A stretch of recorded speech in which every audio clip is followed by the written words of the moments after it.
Good morning, good afternoon, good evening, everybody. However you happen to be watching and or listening to this, I want to welcome you to the latest episode of the Gaming Circle podcast.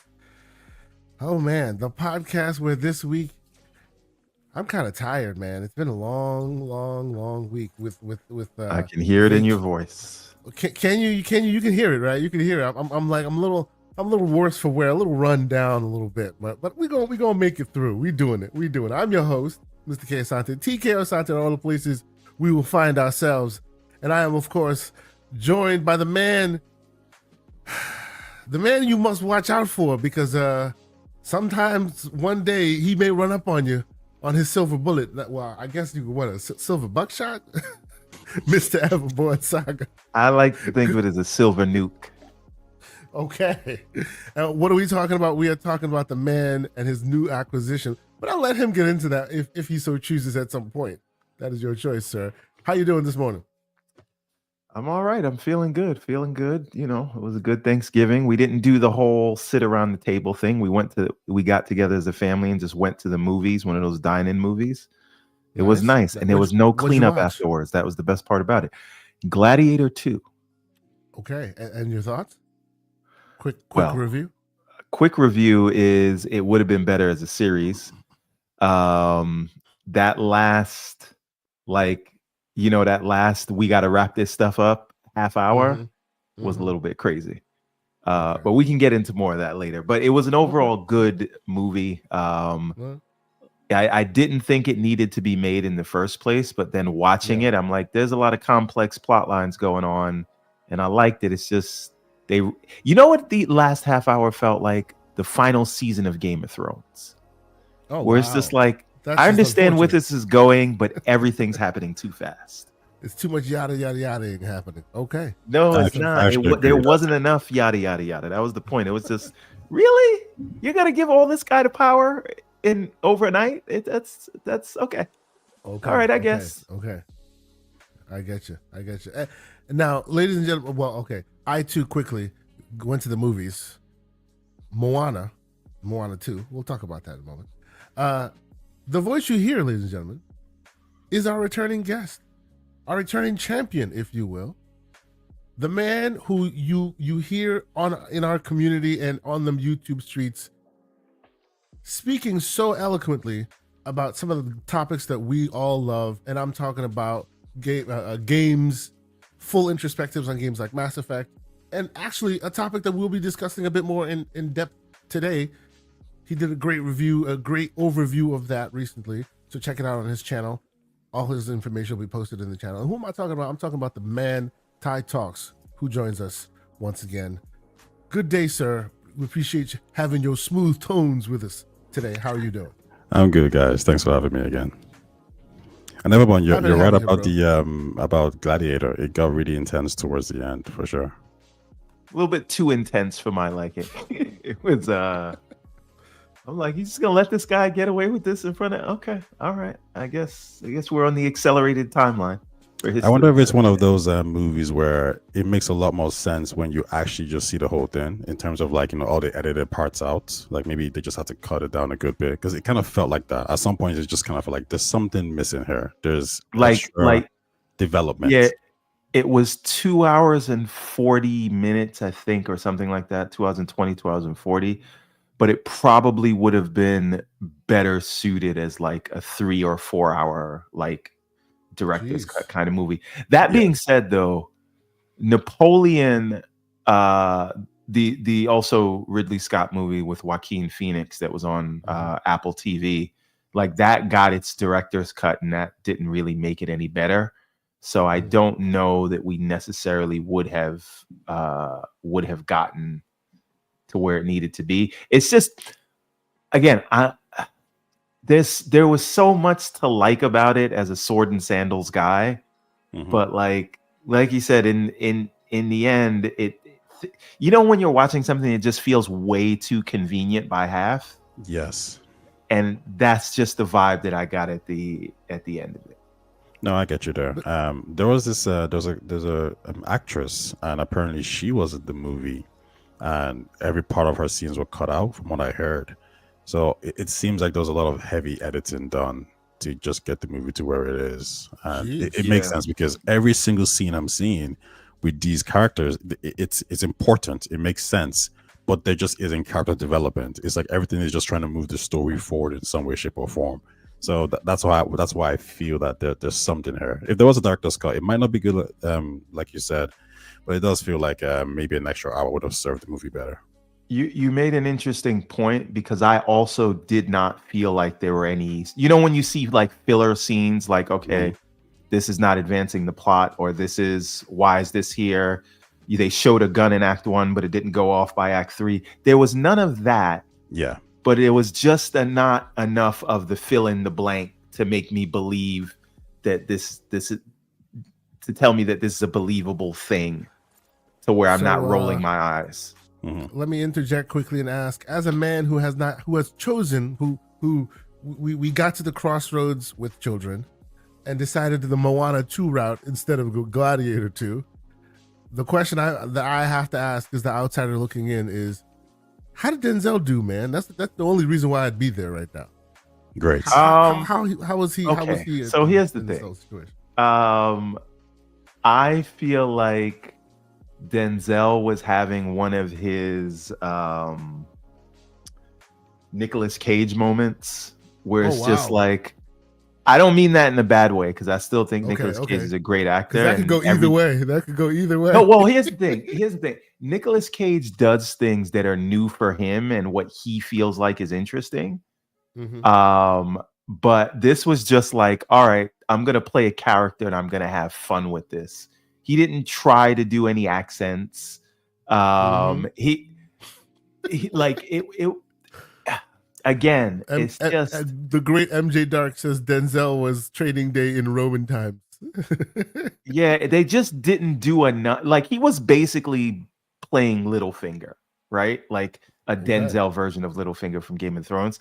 And it's just like the connect the dots of Mastermind at the end were just, as I said before, too convenient by half.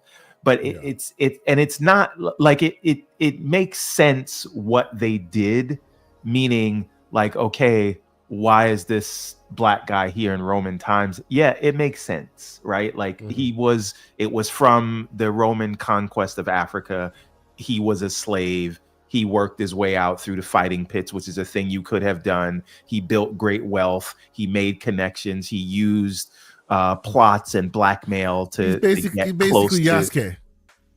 Yeah, this is what I'm saying. Like, it's not implausible. No, absolutely that not. He could be in the position he was in. It's just that it got too convenient at the end for what ends up happening, without me trying to spoil it.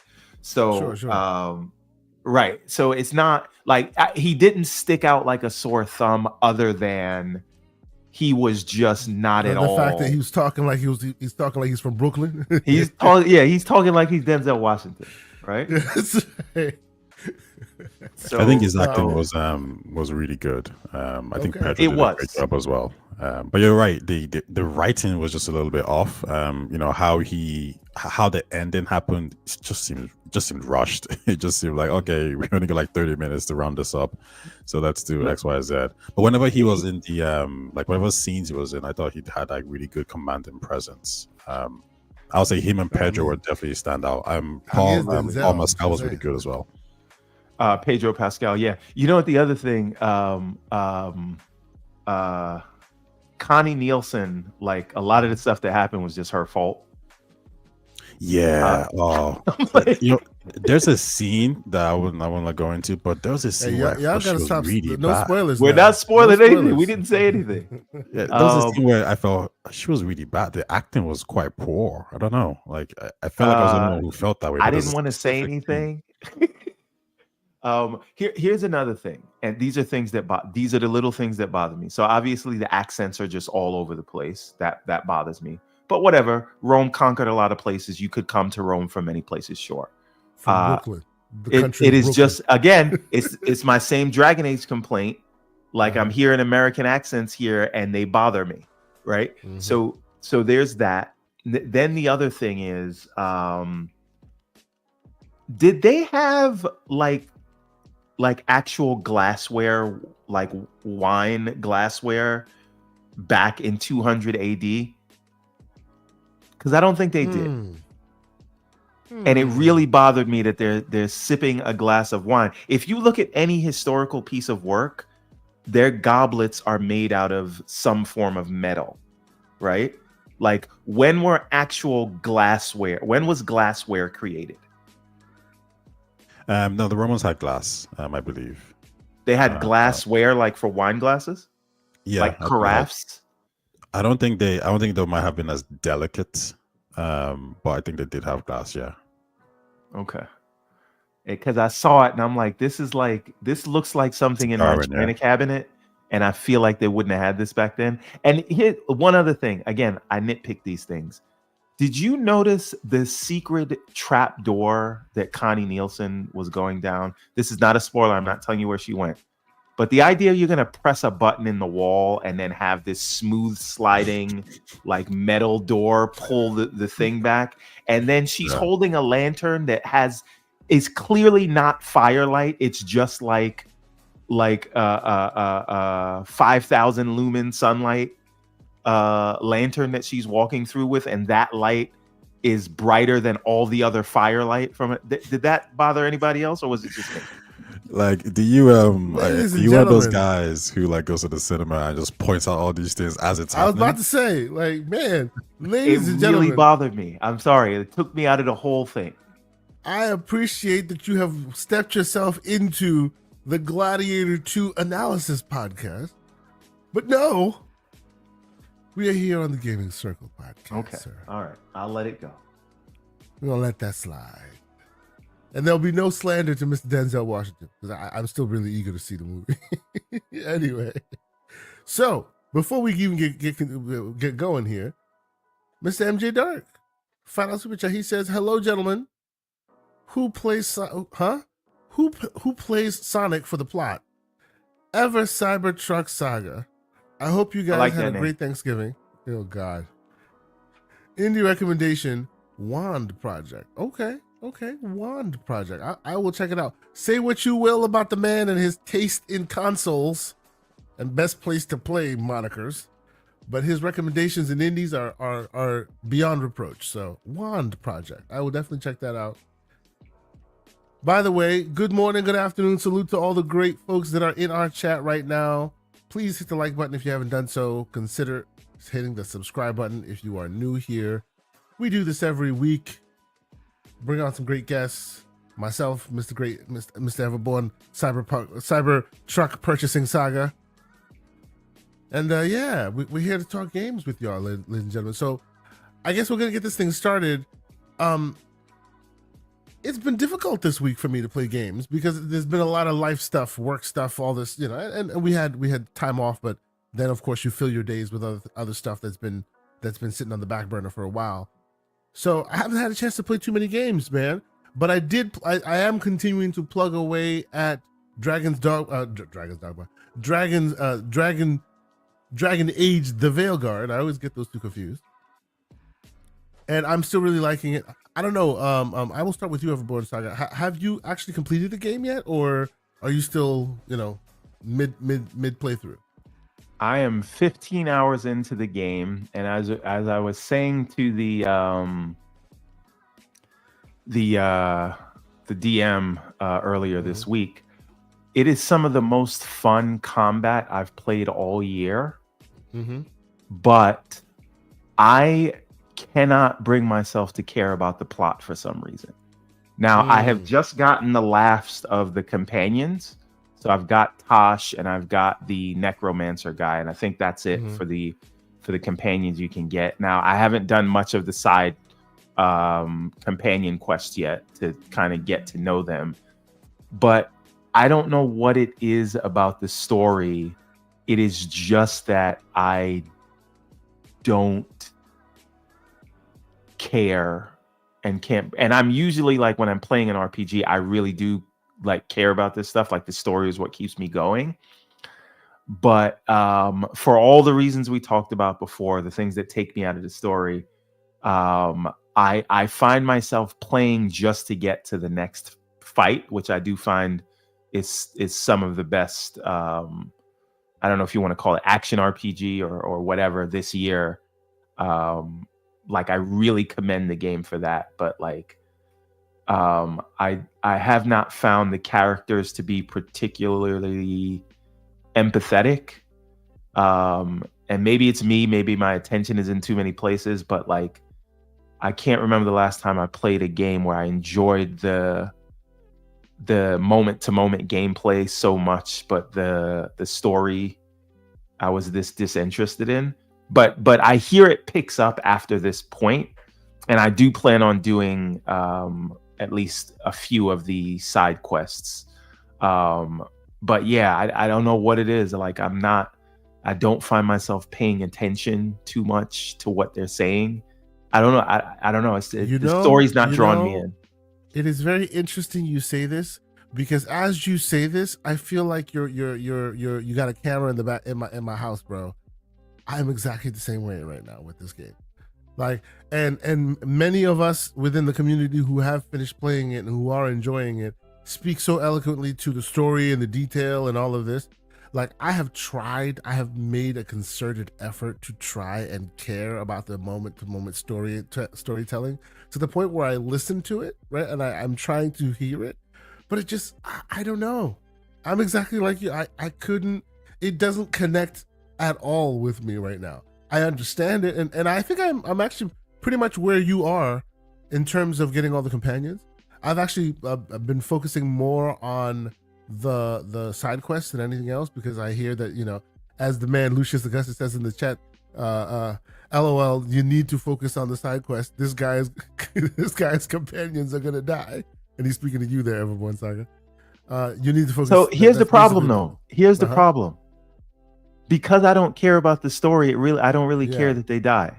And this is the problem. I don't feel an emotional attachment. I get it. By the way, I do want to say one thing just really quick, and this is not to sidetrack us, but I am correct in that clear glassware and wine glasses were not created until the 14 or 1500s. And they had glass, but they were more like clay and pottery that had like, it was solid colors that had like ornate designs on it, but it was not clear wine glasses. I knew that that felt wrong in my head when I saw it in the movie. But anyway, let's come back to Dragon Age. I don't care if these mother effers die.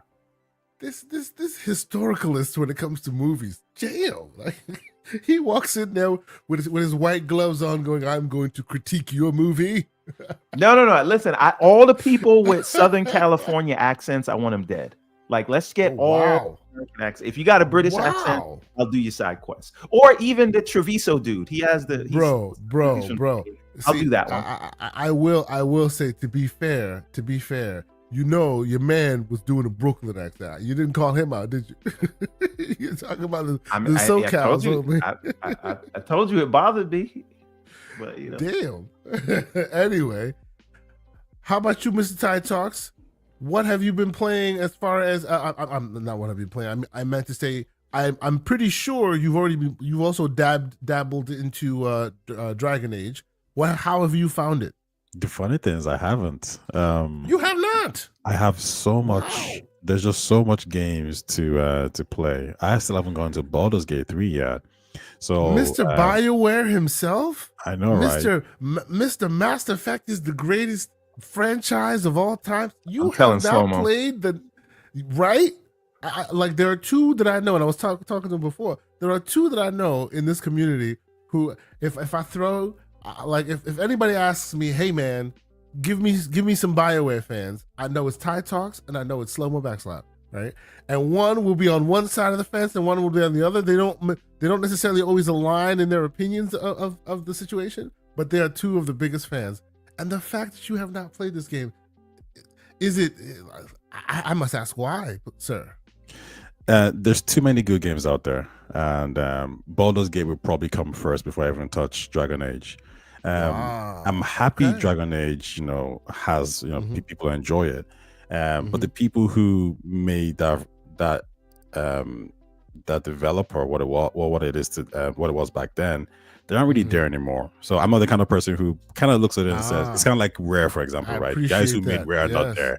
So I Yep. would just evaluate Yep. it based on what you're giving me. And I've seen enough of the gameplay, the trailers, a lot of the, Mhm. maybe inconsistent writing or whatever, to say, if I was to play this game now, I would not have a great time. I might have an okay time or a good time.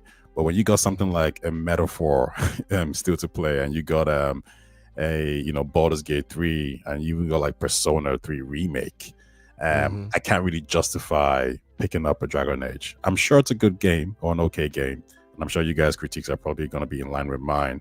But like, I'm just having a great time with Metaphor. I can't drop that down for anything else. So the game I'm currently playing right now is Metaphor. I'm 40 to 45 hours in. Okay. Very different from Dragon Age, very on the nose with its topics, but it's enjoyable. It's a fun game. If you like Persona, you probably like this game as well. But yeah, I could see myself probably spending another 50 or 60 hours playing Metaphor. It's a huge game. Dragon Age, I'll get to it probably in the future, maybe sometime next year. Nice. So I hear. That's good. That's So good. Other more Saga, please continue. This is kind of what happened with me with a lot of games. Like, for example, Stalker 2's out. Like, I'm not like, it has a lot of patches to do anyway. So I'm like, I will get to that, next year.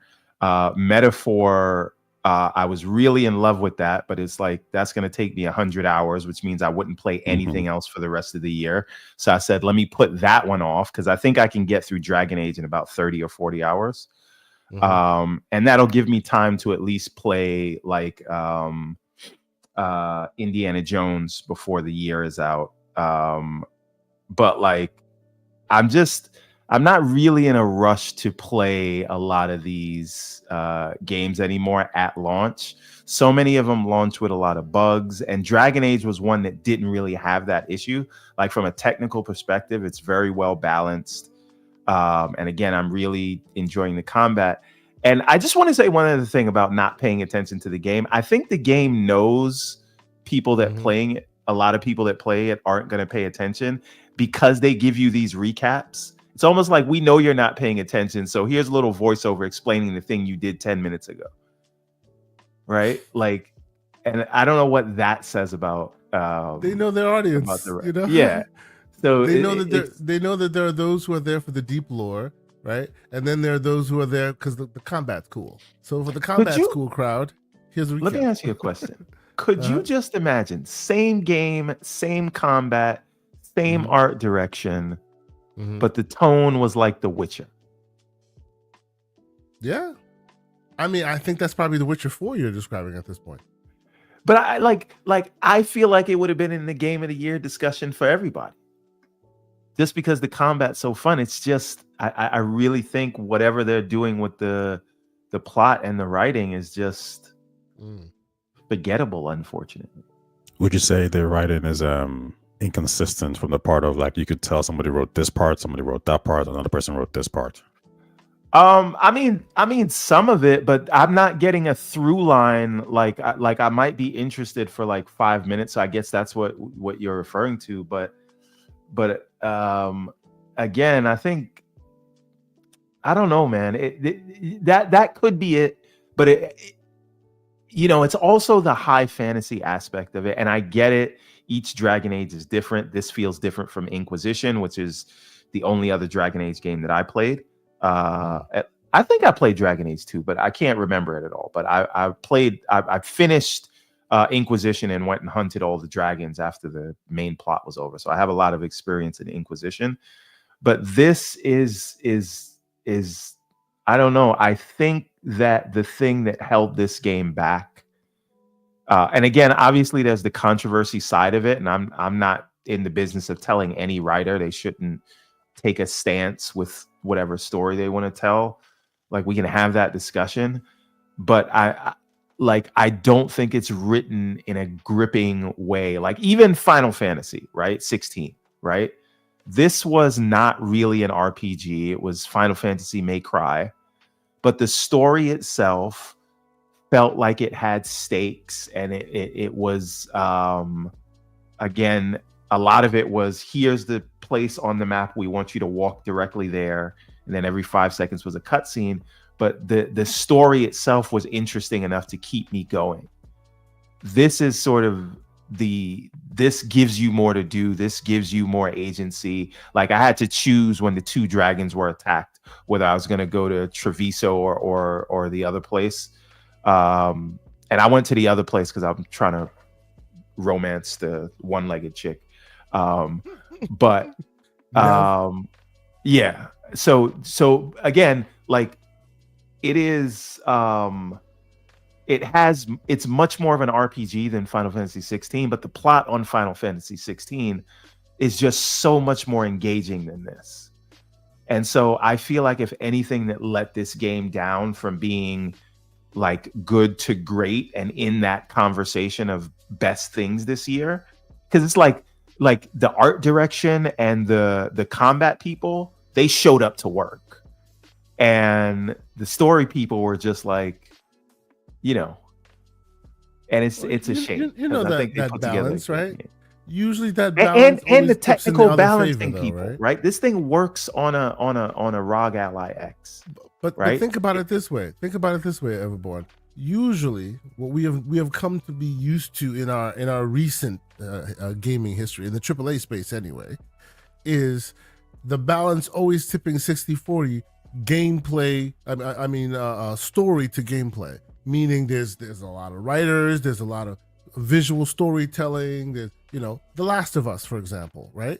Like, a lot of that, and then the gameplay is great, but you can tell the storytelling was elevated off the page, so much so they make a TV show out of it, right? This seems like one of those rare instances where it's 60-40 tipped the other way, where they prioritized stability of gameplay and gameplay itself over I'd say else. 80-20 on the gameplay. Like, there's a scene when you first get Tosh, right? And you have to help her go on that mission where you got to free the dragon or whatever. Yeah. And then you're fighting these people, and she says, "Watch out for those guys. They go hard." They go hard. I remember that. Like I put the controller down and it was like, what world are we in? Oh man! Right? It's just you're not that the first person kind to of complain. thing. You are not all the first over the person to game. complain to me about that exact moment. So when I came across that moment, I could not stop laughing. Right. And then the guy that was in the other games that's doing the voiceover for you to recap every time you finish a quest. Yeah. The guy that gets injured in the beginning. Yeah, like, exactly. Yeah. Those quest recaps are like I'm watching The Princess Bride. And like that is the level of fantasy that we're in. And it is just, I'm not like, I can deal with high fantasy, but once we get to the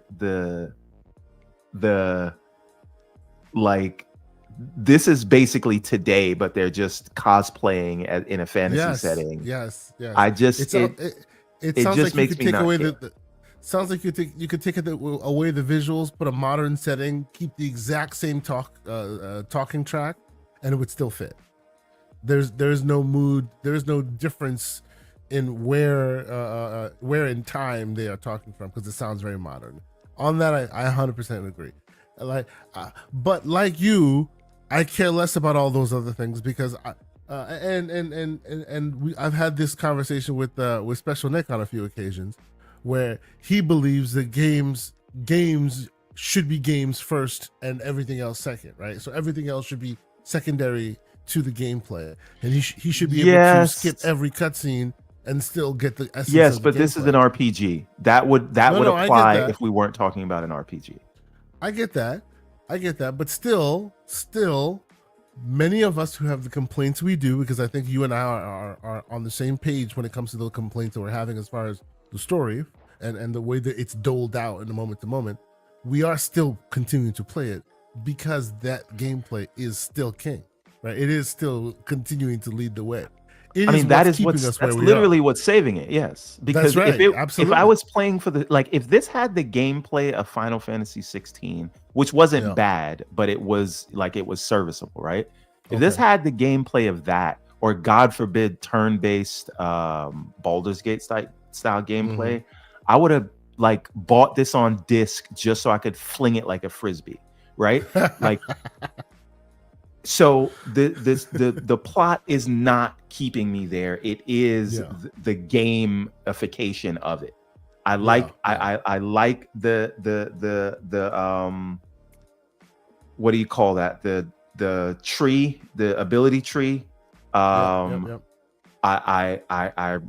graphics are great. In the later stages, that combat wheel, that ability tree, ooh, you get so powerful. I'm at a place now where I'm just liquid death, man. It's fantastic. Right. And obviously, as Slow-Mo and Lucius Augustus talked about, once you start getting into the detonators, like it just so it's easy to approach but complex at the same time. And I just feel like those people did such a great job and were let down by the story department.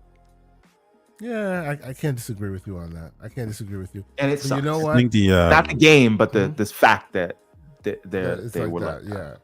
Yeah. I think the story part is a bit interesting because it was Trick Weeks. I think I'm saying that right. And he's a BioWare veteran, so he was the lead narrative designer. So I was quite surprised that the writing wasn't particularly great. But one of the things I always look at is, okay, well, who are all the writers, right?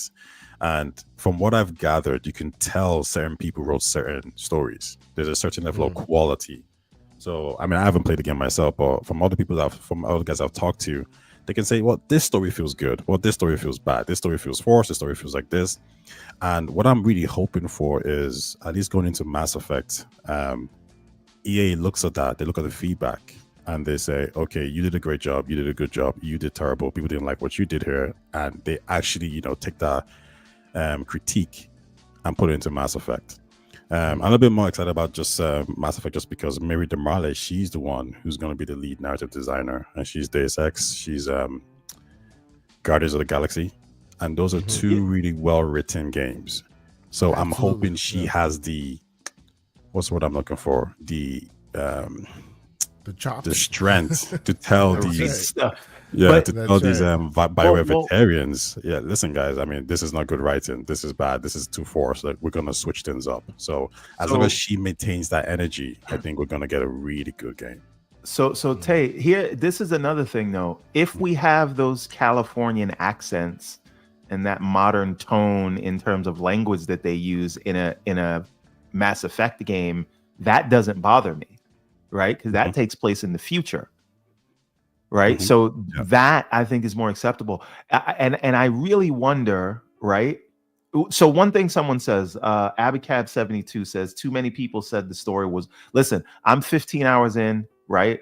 I haven't done any of Tasha's side quests, but the game itself is not like, it's not like a dumpster fire in terms of like progressive messaging if you stick to the main path. I think it's that character, and there's a lot of stuff that she says about equity and things like that. So they use that character specifically for that, but you can engage with that as far as I've seen as much as you want or don't want to. Right. So I'm not sitting here calling the game like whatever. And I hate that term anyway. To me, the tone is what kills this. And I do wonder, right? Let's say the plot was the same.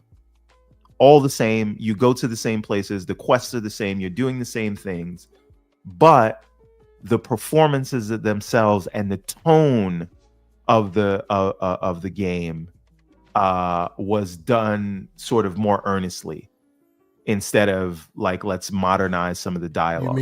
You mean keeping it like the Dragon Age of old? Because that's how the Dragon Age of old was, right? Very earnest tone.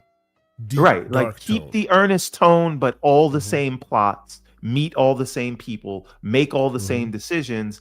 I think it would have landed completely differently.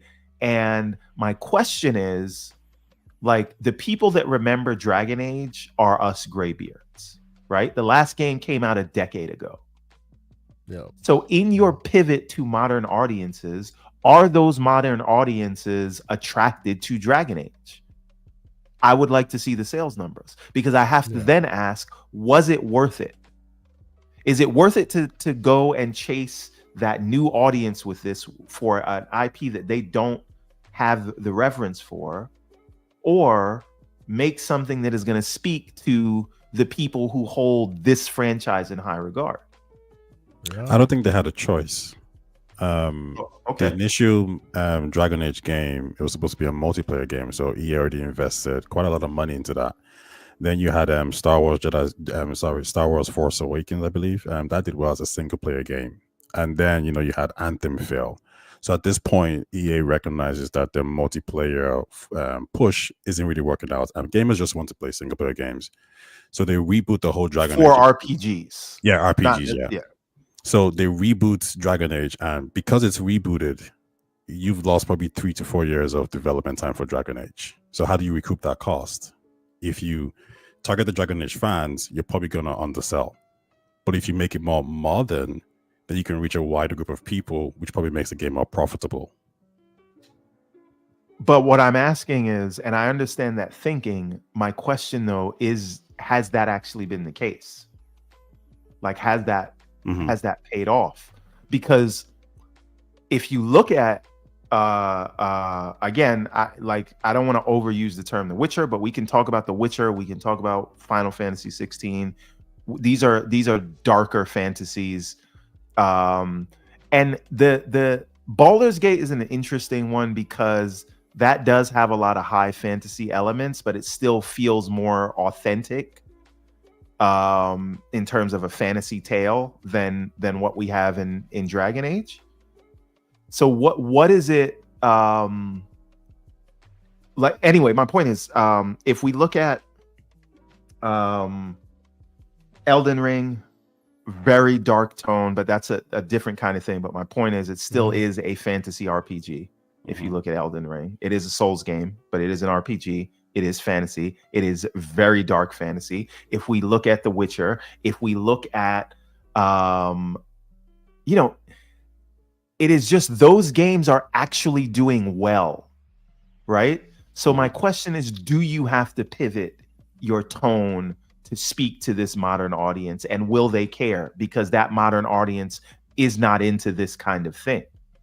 I think in like the pursuit of growth, you probably kind of have to an extent. But I also think what's important is Elden Ring and Baldur's Gate 3. These games only came out recently, right? So Dragon Age was already in production. So maybe from an EA's point of view, they didn't know these games were going to be successful. And now that they've seen the data, they're like, okay, we pivoted to this direction, but these other guys over here, they kind of stuck to their guns, and that's making money. Well, now we can pivot back to what. There's your point. That is a point that I agree with right there. Actually, that is exactly what I was gonna bring that up as well. Which is and salute to you, Ty, for bringing that up. We have to always be careful when we're having these conversations, because we know that they're releasing at a certain point in time, right? We see what they do in the market and what their competitors do in the market. But a lot of these decisions are made years in advance when the landscape looks completely different. They're taking a shot in the dark at that time, hoping that by the time this thing hits, it still strikes the tone that people would want it to strike. And by and large, in recent years, we see that by the time it does hit, it's jumped the shark, as it were, a la the Killmonger haircut, right? Everybody has one. And we've seen it happen time and time again to bigger and lesser Ubisoft degrees. is a big example. Exactly. I was just thinking that. Absolutely. They chase trends, and by the time the game comes out, everyone's moved on. So my thing is this, right? Like, if you want to cater to the, again, this is just old man yelling at the clouds or get off my lawn. I get it. I hear you. I completely understand that. But again, because I have my problem with it, but mine's more material. But you go ahead and finish. It seems more of, we want to get a modern audience into this kind of thing versus actually meeting them where they are. Sure. Right. And my thing is, if you are doing this kind of thing, then by definition, you should be speaking to the older audience who is into this and play up to them. And we have so many examples of the people that are saying we're making something that is for the more mature crowd, and we're going to talk to them instead of trying to get them to go and play Fortnite. We're going to get that. We're going to make something for them that they like. Versus when we do want the modern audience, we will make a Fall Guys. When we like, if you want to talk to the modern audience, then make the kind of game that they're playing. Don't try to morph something that a different demographic is into that new thing, because it doesn't seem to be working out. Like you and I both know the reason they do that is because they are scared. At the more money you throw in, the more risk averse you are to new IPs. You want things that people have any kind of reference point for. That's why games like Assassin's Creed have like so many different genres in them, because let's not be bold and call it something else. Put the AC logo on it. People will like it because it's called AC, right? This is what they do, right? So they're clamoring for any kind of reference point. And you know this. Any point of reference point that justifies their expenditure, especially when they started spending, AAA budgets level of money. At that point, a new IP not getting funded, but something that has some kind of reference point to some kind of IP that some demographic might already have some kind of vested interest in. That seems to be the only play. It seems to be the only way forward. But so here's the thing. I think it is a mistake to think that modern audiences need to have things dumbed down for them. Right? Look at the bar, and I want to shout out to Mazur Tech. I'm butchering your name, but modern audiences have loved Oppenheimer. I don't think that's a modern audience movie. That's an excellent point. If you look at the Barbenheimer phenomenon, right? Barbie was for modern audiences, but that same modern audience still loved a very no explosions, just heavy dialogue Oppenheimer, and that makes $1 billion. Right? True. If you're going to make something, right, be true to the thing that you're making. And if you're gonna say, well, the young hip kids like this kind of language, one explosion for fair. True, one explosion. The whole movie was about an explosion. But okay. I should note that. Yes. But the broader point is modern audiences loved Game of Thrones, right? Mm-hmm. You don't have to do this to talk to a modern audience. You wanted to do that, right? Yeah. You can make a hard, do you look at Elden Ring? There's nothing modern audience about that, but the modern audience got onto it. So you make a good thing that is true to itself, and if it is good, people will get on board. And at first, yes, your initial sort of demographic hardcores, they will praise it. They will sing to the high moons about it. And then the modern audiences will be like, hey, what's that?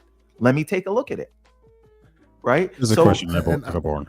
Would you say that BioWare's, because I speak to a few guys, who love the Dragon Age gameplay. Would you not say that the gameplay of Dragon Age Veilguard is appealing to the modern audience? And that is one of the things that people highlight as one of the best part of the game. Yes, absolutely. And that's how you do it. And even the thing about why I think the gameplay is so good and so addictive is probably because in its inception, it was designed as a multiplayer game. And those games, by definition, the combat loop has to be addictive and fun to get people to keep going back and playing. So it seems like that they preserve that part of it, but the story itself, and again, this is all a question of tone. I don't even know that the plot is the problem so much as the tone is. Right? So you understanding real quick, and I think this is a shout out at the bow for you, sir. He says FromSoft definitely made Elden Ring easier other than other Souls games, because they wanted to reach new audiences. Now, what I mean by a shot at the bow at you is because you don't play FromSoft games, but you are an Elden Lord. So he's saying Oh, your, absolutely, absolutely. I your got on the championship was popularity train with that, there you go. but again, they've done that here with the gameplay, and no one's Mhm. complaining about that. To your point, Mhm. the point is the storytelling and the writing Yeah. seems Could've- to have been yeah. adapted as well, and I think that part may have been the mistake. Okay. Oh, that's a good question. Hidden Rogue asks the question: how much of Veilguard has been played by the panel? Now we know. I as I said, I'm Uh-huh. well, maybe 17 hours in now, but so below 20, above 15 is where I'm at now. I got all the crewmates. All right. Well, because this question has been asked of me, and I happen to be on my PC, I will also vamp with you folks while I produce my EA app, which will tell me how much time I have taken. No, let's see. Last I checked, it was, hold on. I'm over 20 hours anyway. That's for darn sure. But yes, I've gotten all my companions. I've been doing my best to go through the journal, and instead of going the golden path, I've been trying my best to do as many side quests as possible just to get it out of the way, right?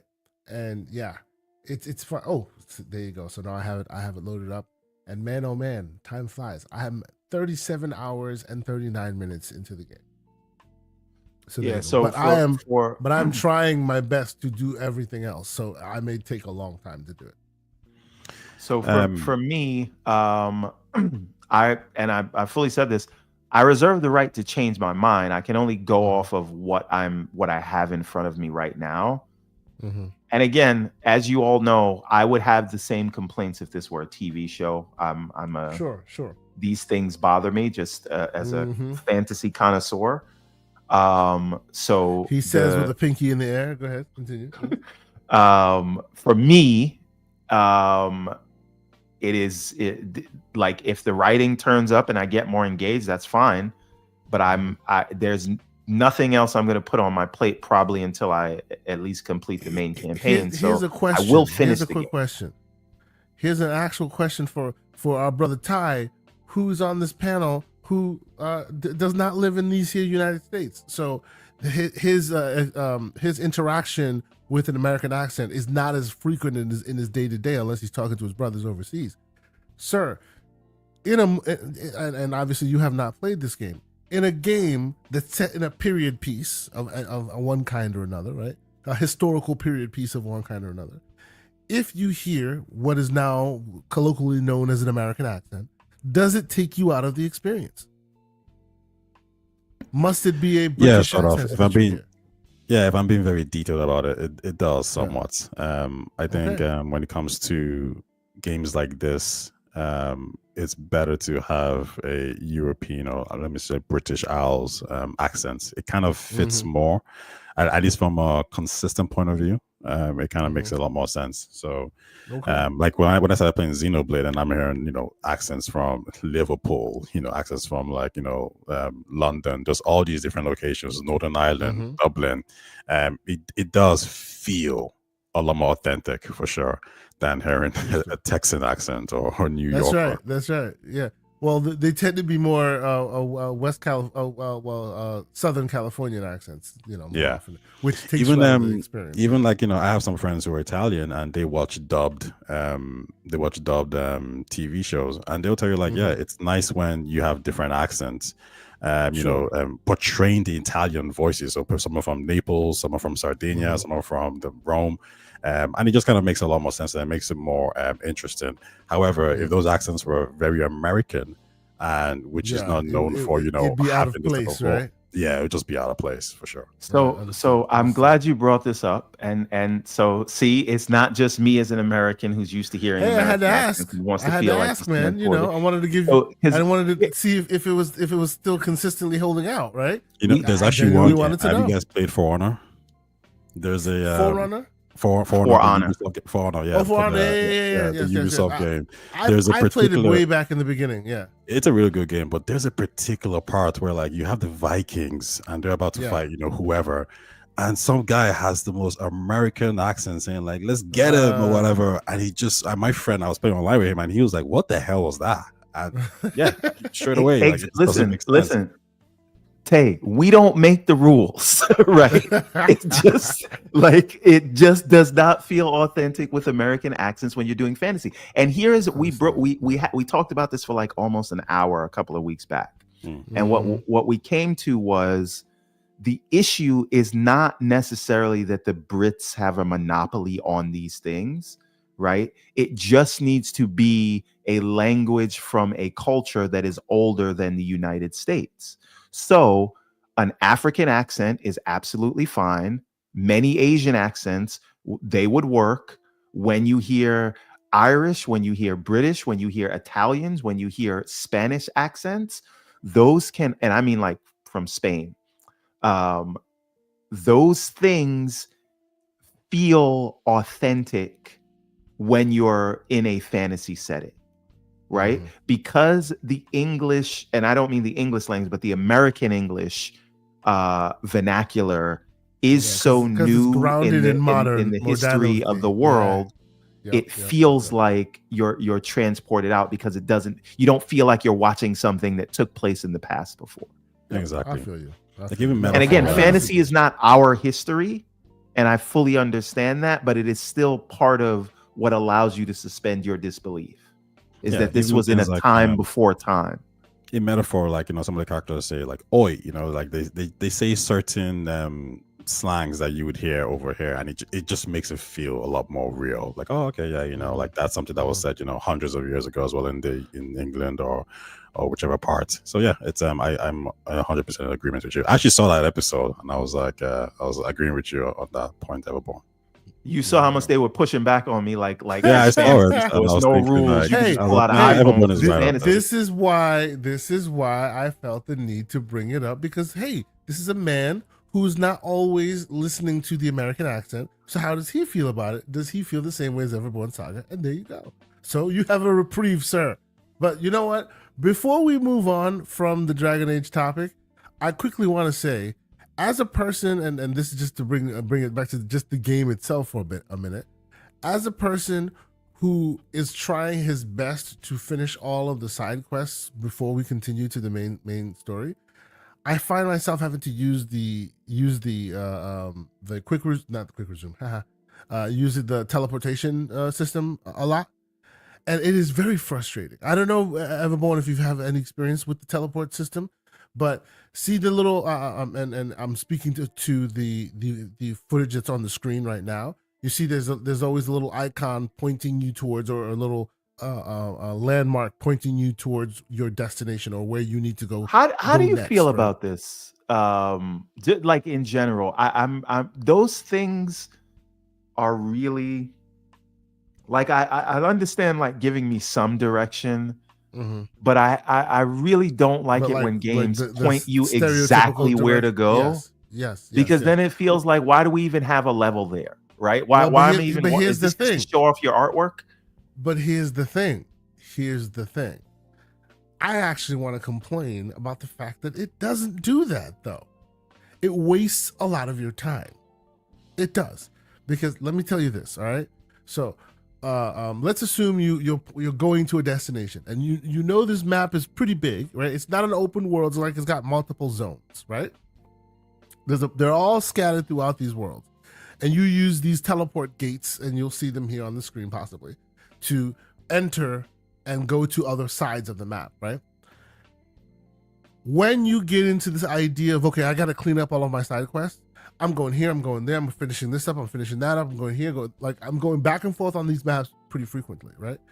The thing that's weird is, in other games, and maybe this is just me thing because I'm comparing it to other games that I've played that are similar, when you have a destination marker, you can literally pinpoint your destination marker and then find a teleport gate closest to it to get you to your destination. That's it, right? In this game, it'll point you to a destination marker on the map. You get there only to find out that it is a gate itself.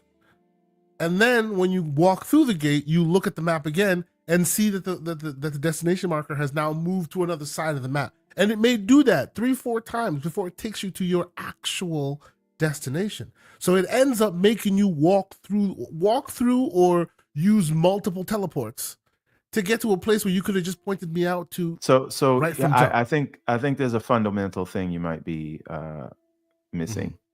Sure. So there's like that crossroads place that has a bunch of gates that Yes. take you to different Exactly. places, right? Yes. But you don't have to use that, right? Of You course. can You actually could go through normally. Yes. Yes. You can right. So connect if you go 'cause they're back to your connected. home base Yeah. and then you select the quest, you can teleport directly to the quest that you want to go to.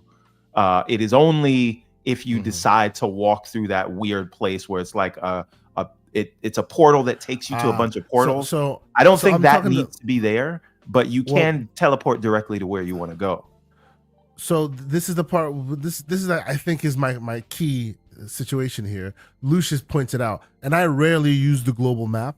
He says it's the use of the global map that will fix that, which I always just continue to like. I look up at the destination marker that I want to be pointed to, and then I will get to my destination using the closest portal to get there. Right.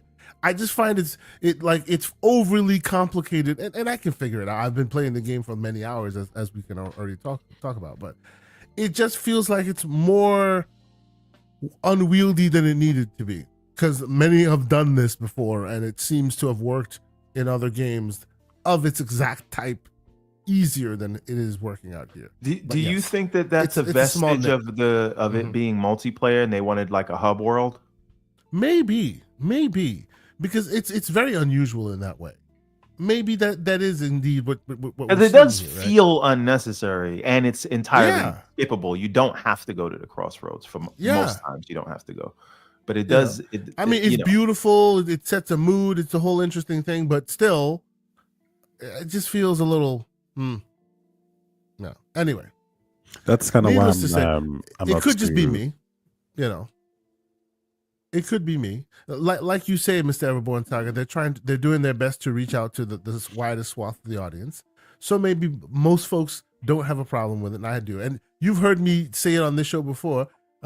Old versions of Call of Duty I won't play because I can't find the campaign because the menu is too complicated. Yes, I'm that gray beard. It is what it is. Leave me alone. Right? So maybe it's me, but I find it's a little weird. It's overly complicated. I figured it out, obviously. I'm good, but it's overly complicated.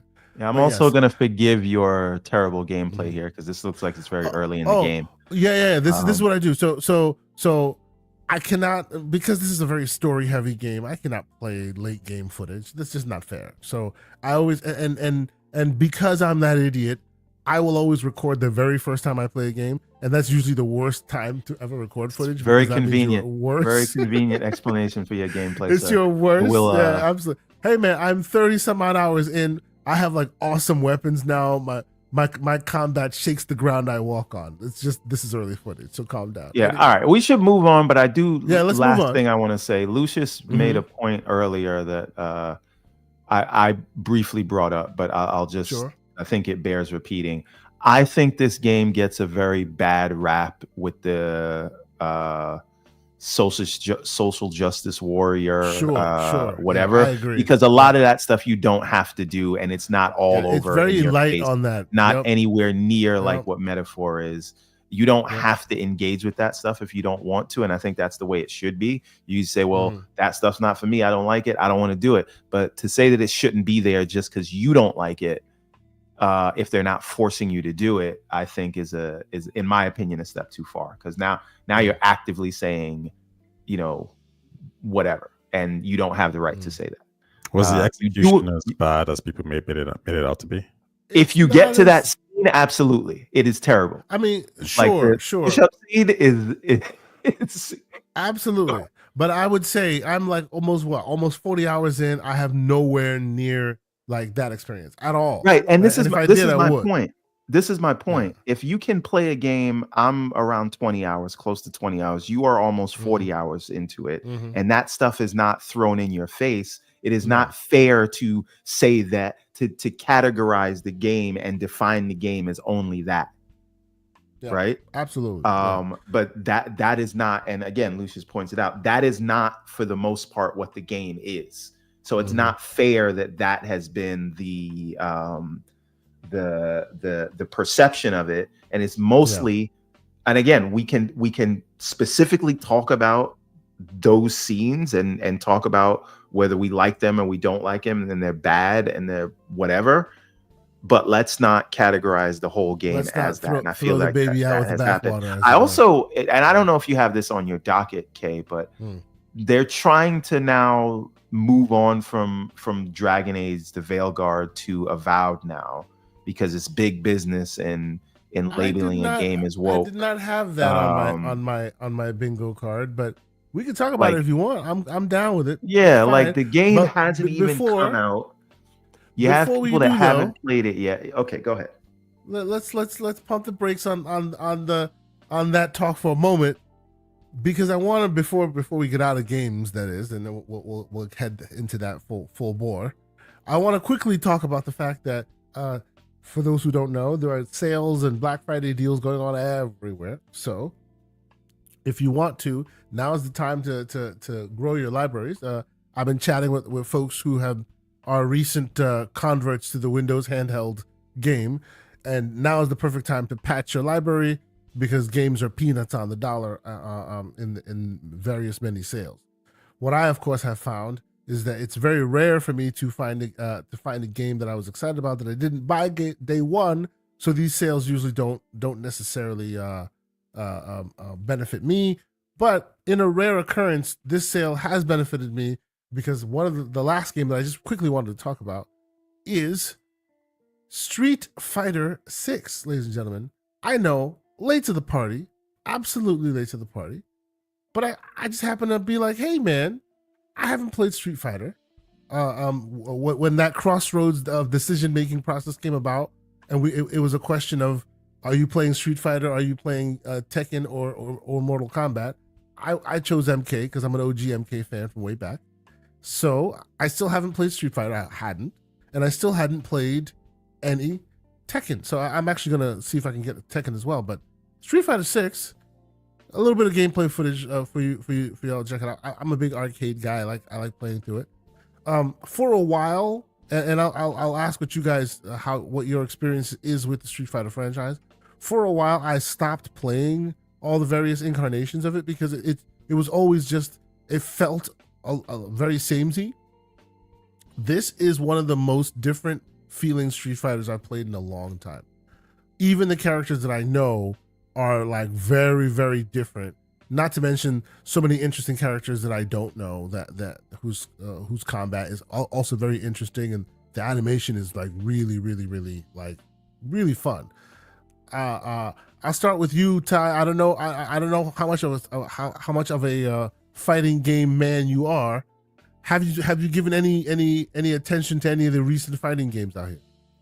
I'm very much a Smash Brothers guy. Okay. You know, I have history with Mortal Kombat and Street Fighter. I kind of moved away from Street Fighter because Mortal Kombat seemed to be giving you more bang for your buck. You know, it had a story mode, it had all these extra game modes that were interesting and just really cool characters. So I haven't played Street Fighter in a very long time, but this was the one that I was considering getting because it seemed to be kind of, you know, speaking to me a little bit more, saying, hey, we have a story mode. You can walk around, do things. The combat's great, character creation. So they're kind of expanding in that sense. Now that you've mentioned it, I might actually look to purchase it as well on the with the sales. But I think everyone kind of universally says this is probably one of the best Street Fighters in a very, very long time.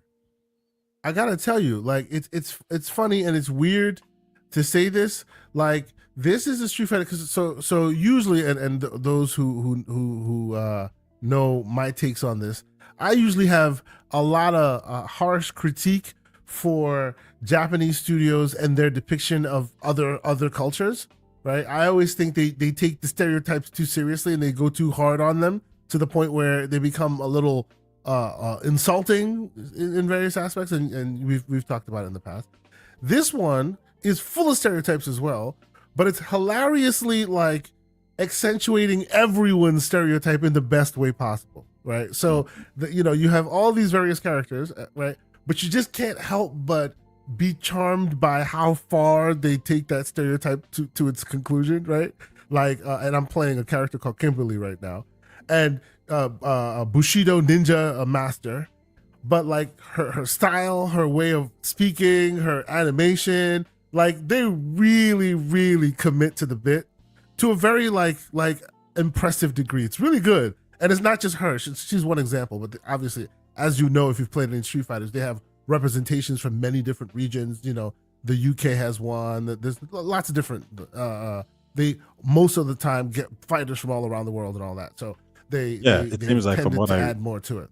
From what I read up, but they actually, I think Capcom actually said that like we actually went to go talk to black people. I mean, went to go talk to specialists as well to say, "Hey, listen, we want to make this character. You know, like what can we do?" And they probably give them really good feedback. And then they said, "Okay, now let's bring our Japanese style of, over exaggeration to some extent, and let's make it work. So let's make it, a good representation. But at the same time, let's kind of keep the Japanese style of making it's cool, man. Characters. And this is what you get. It's cool. A really cool character. It's real cool. And for those out there who want to make sure jiggle physics exists, there's some of that too. For those who want to insist on making sure that we don't lose some of that OG-ness, that is in there as well. I have actually been enjoying it, and from a gameplay perspective, there's a lot of changes to the combat system, and a lot of changes to the style. I really like it. It's much harder to spam. Like those OG moves and love are still there, but the combat has gotten so complex and so evolved over time that I'm like genuinely enjoying my time with it. You were saying to your point, and actually the reason why I chose MK myself. These days, MK packs a bigger package in their game, right? With all of the really awesome campaign and all of this. I don't quite think Street Fighter like meets that to that extent. But then again, it's a big package in its own way. Pause. In that it offers like a multiplayer and it offers various modes and all that. I would love for them to take their campaign as seriously as Street Fighter, as Mortal Kombat rather has. I would have loved to see how that world would look in this scenario, but it's still a fun game that I'm playing right now, and it's really, really enjoyable. Mr. Everborn I see them getting better for sure. Like this is the first time that they've done a game like this, So with the sequel, I can imagine it being vastly better. I really hope so. I hope so, because I want to spend, because the characters are enjoyable now and fun now and differentiated enough now that I want to spend actual campaign time with them, like do some of those interesting things that Mortal Kombat has innovated in this space, right? It's okay to copy. Give me a Mortal Kombat like campaign with these characters. It'd be cool, Mr. Everborn Saga, sir. What is your experience with modern Street Fighter? Is this something that you have tried, will try? Mm-hmm. I own this game on Xbox. And I have literally never booted it up once. I bought it day one because I was very excited from the trailers. Sure. Pre-ordered it, did all that, and then just like MK1, never got around to it. Bro, I love the franchise. We need to do a Graybeards League, bro. There needs to be a Graybeards League. We need. I'm not trying to embarrass myself. Cut it out. Shout out. Shout out to King David, who's still in the trenches. I see many of his sessions where he's like either getting beat or beating. It's all good. Equal opportunity. Now, right now, you can get this game on Steam sale for I think half off, so it's $29.99. Or you can go to CD how I purchased Keys it. And get it for $26. There you go. And by the way, also on CD Keys, if you were so inclined to get Stalker 2, it's only $38 right now on CD Keys. There you go.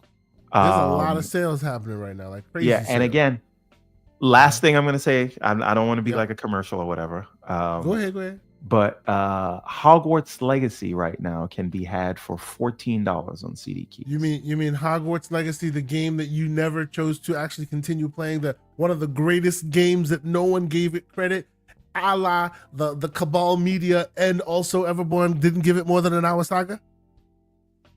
I gave that game 3 hours. I gave it 3 hours of my time. I'm just not a Harry Potter person. But so this the question has nothing to do with Harry Potter. So what I am wondering is is Street Fighter a game that I don't have time to play, Is it Mhm. worth jumping in and adding it to the Steam library for 26 or 29? I don't know I yet. th- I think if you're a fan of Street Fighter, this is a fine and I'm OG. I remember the coin-op days. I remember the arcades. I've been a fighting game fan for years. I remember when 3D came and took over with the Virtual Fighter, with the Tekken and all of that. Like these are on a pantheon of IPs for me since my gaming beginning, right? But I had fallen off from this. I think the last one I engaged with was possibly the one that PlayStation had funded for some Street Fighter years. 5. Yeah, like that's the one, which I guess does fall in line because the 6 is next in line. But I hadn't played or taken seriously this franchise in many years, and of course, like you, the ads came out. I saw it. I thought it was really cool. I thought it was interesting what they were doing, but in the choice to decide on which fighter you were standing with, I stood with MK because I love MK as well, and as we previously discussed. So coming back to it now, I will tell you, I'm very impressed, man. Like there are enough changes. This is like, to me, this is like a Madden fan who's played one version of Madden all these many years, like just stopped like focusing on Madden because they always just keep giving you the same game but with a new roster, and now you jump back in 10 years later and go, oh my God, they've made so many great changes to it. You know what I mean? Like, since you stepped away long enough, you know what it is? Small You know what incremental it's changes have compounded. Go ahead.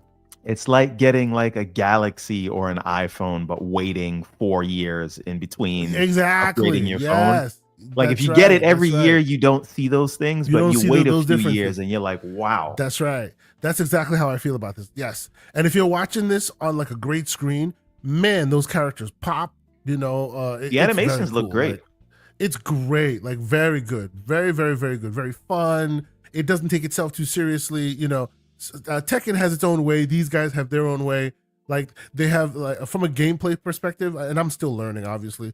They have these breaker moves you can do at any moment's notice to kind of get yourself out of tough spots, and it turns, as you saw on the screen, it turns the art style just for a moment very colorified and just kind of puts a splash of paint in the world. It's really, really cool and interesting what they've done there. I like their use of art style. I really do like it. It's like if the Persona devs did the UI for a Street Fighter game. Yeah. I see what you mean. Yes, absolutely. It's fun. It can be difficult, even though Zangief was the first one who beat me, but it's fine. It could be difficult. It kind of makes and there's a reason I kind of left the fighting genre behind as a mainstay in my gaming library, right? I kind of feel like it's not the same in the world of less co-op, right? Less couch co-op, but playing this reminds me of those great old days, and kind of makes me want to rekindle some of that. There's still these games are still worthy, right? They're still useful in our gaming parlance. We should do more of it, and I know some corners of our community at large have been continuing to do it. So maybe we should all jump back. Fighting games as a genre just went down because the idea of just playing local multiplayer just wasn't as attractive anymore, right? Everyone was doing it online, so you kind of lost some kind of importance for that genre. Sure, exactly. I feel like the modern technology kind of did it a bit of a disservice because it lost its way when it left the arcade and then went home with couch co-op. And for a brief moment, couch co-op kept it alive, but because of that digitization and because of the ability to play online, you'd think that, hey, the online circuit would flourish this even more, and in many circles it continues to, right? Not to belittle it by any means.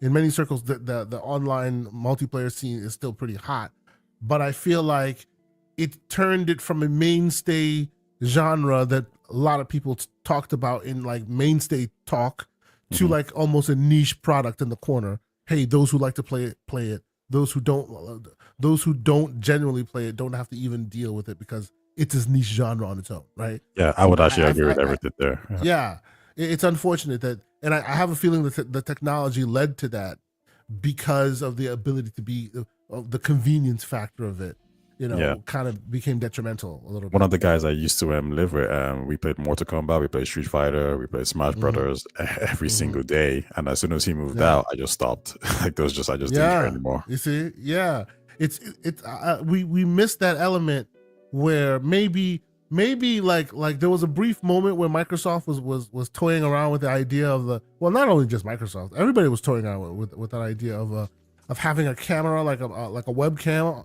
so you could like see your partner while you're gaming or whatever, right?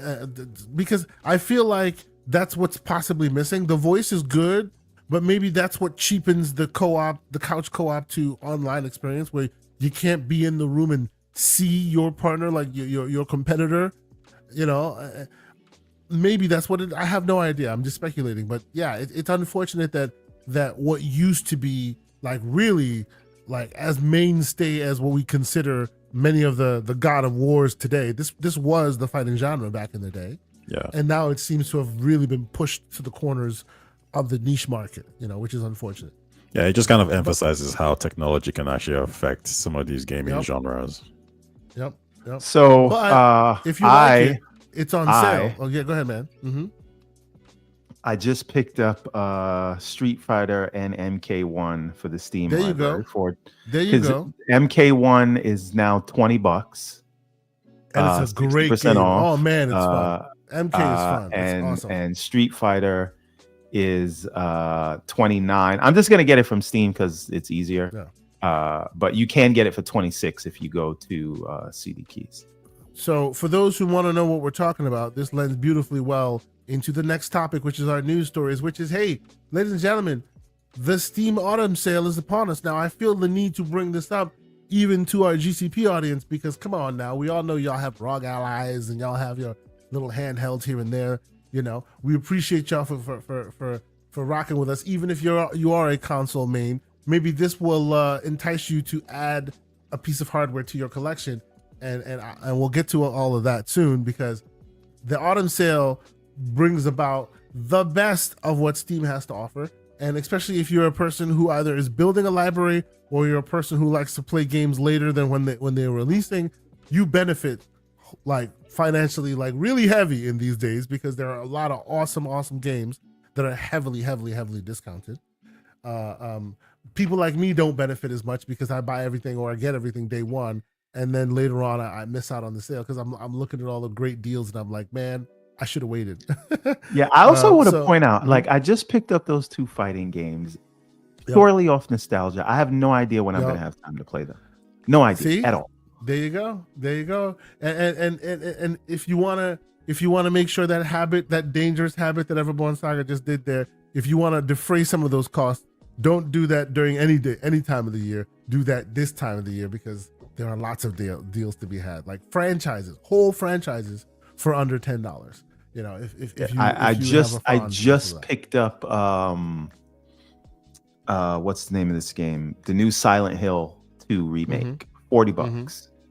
There you go. So I didn't get it day one when it was $70, but I figured $40 was a way doable. to yeah, absolutely. So I do want to say, like, all these Steam sales are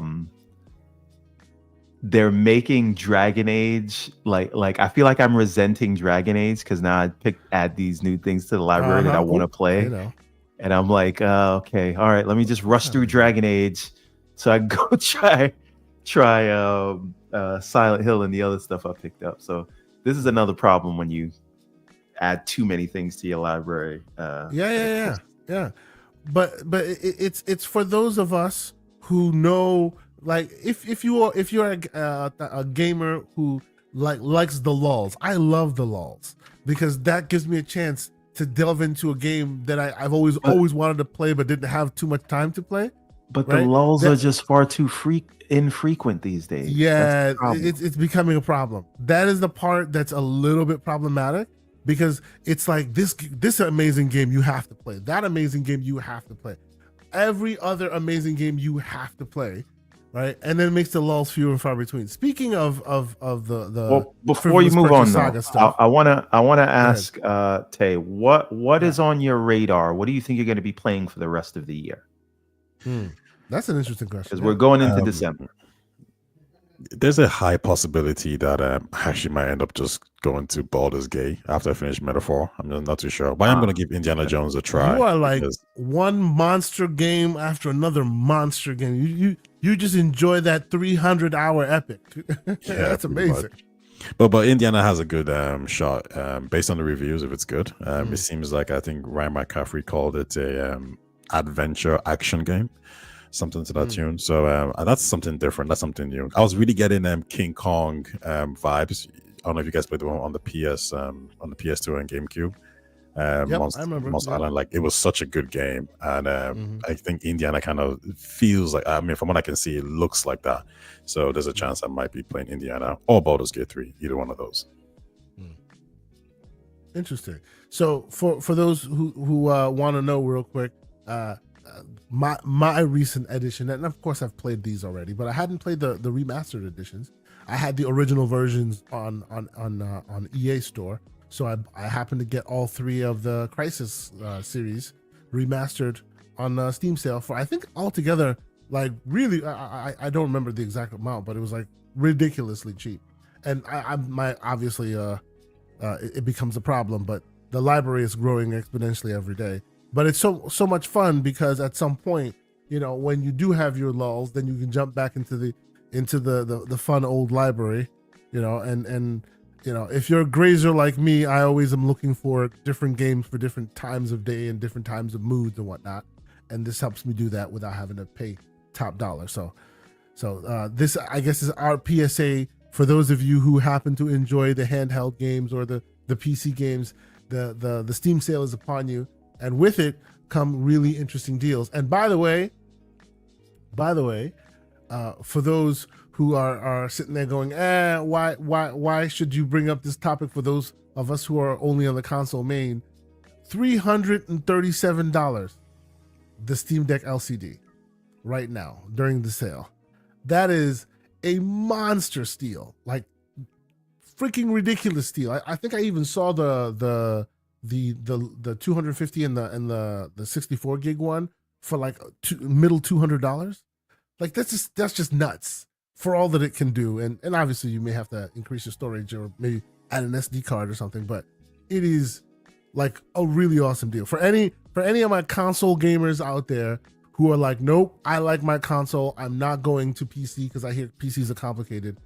If you got 200 and change lying around and you want to partake, this is the thing to get. Mr. Everborn Saga, Mr. CEG movement himself, tell me I'm wrong here. I think you should get the OLED, and you should get one of these for the kids. But yes, but this is for those who literally want to dip a toe in the water, right? It's those who don't stuff. have exactly, right? At 200 and change, what this thing can do, man, that is awesome. Wait a minute, like, I want you to highlight Reggie Lee. Reggie Lee. He has a $2 super chat. Super chat, two Canadian super chat. Thank you so much. $2 Canadian, still dollars. Yeah. He says, shout out to Everborn for putting me on to Soldiers. Yeah, Game of the year 2024 that came out in 2022. True, right? But that game is still addicting. Like I still haven't beaten it. Every once in a while, I gotta get my I'm literally on the final boss and just haven't been able to do it yet. Like the last boss, because he has 3 different forms, and I've gotten through 2 of them. So I put it down. I'll come back to it. I'll get it done before the end of the year. But I'm on the final fight, and it is super difficult. This is the best part about it, right? Like you don't have to play those games. No, you don't have to know life all of these games, right? There are games for different moods and different time periods. So whenever I feel like being a masochist, I jump into Soldiers for 2 hours or so. But I do want to be, or maybe I did know life that game. It's just I was know stuck you did. on the final boss for too long that I said, let me try something else. I know you did. Absolutely, I know you did. And I couldn't do it. Because that breeds frustration. Because that game is fun but hard as knocks. And at some point you'll just start swearing. And I got kids around here. Why it's called Soldiers? Because it's a Souls-like Metroidvania. Well, all right. So let's get into some of these news stories that I figure will lead to broader conversation. Before I do, I will say thank you guys so much for being here. To BT over Maverick 200 says we should play Lost in Random. I've started that game a few times. I haven't like really like put it through its paces as I should, but I've started it multiple times. Based on your recommendation, BT Maverick, I will start it again. He's playing it on the OLED right now. Very cool, sir. I will definitely check it out. I definitely will. I will report back when I've put it through its paces, because I've tried that game a few times and maybe haven't given it enough attention as it deserves. Let's see. So thank you all so much for being here. From all the various places that we are streaming live right now. Hit the like button if you're on YouTube. We appreciate y'all for being here, and consider being a member or a subscriber if you have not done so already. We appreciate you guys so much for continuing to rock with us all year long. So I want to get right into the topics of it all, but before I do, I wanted to take a quick just to prove a point I was trying to make earlier. I thought I'd take a quick side step here, and these stories will lend into that, Mr. Everborn Saga. Remember how we were talking about risk averseness in the gaming market at higher budget AAA games?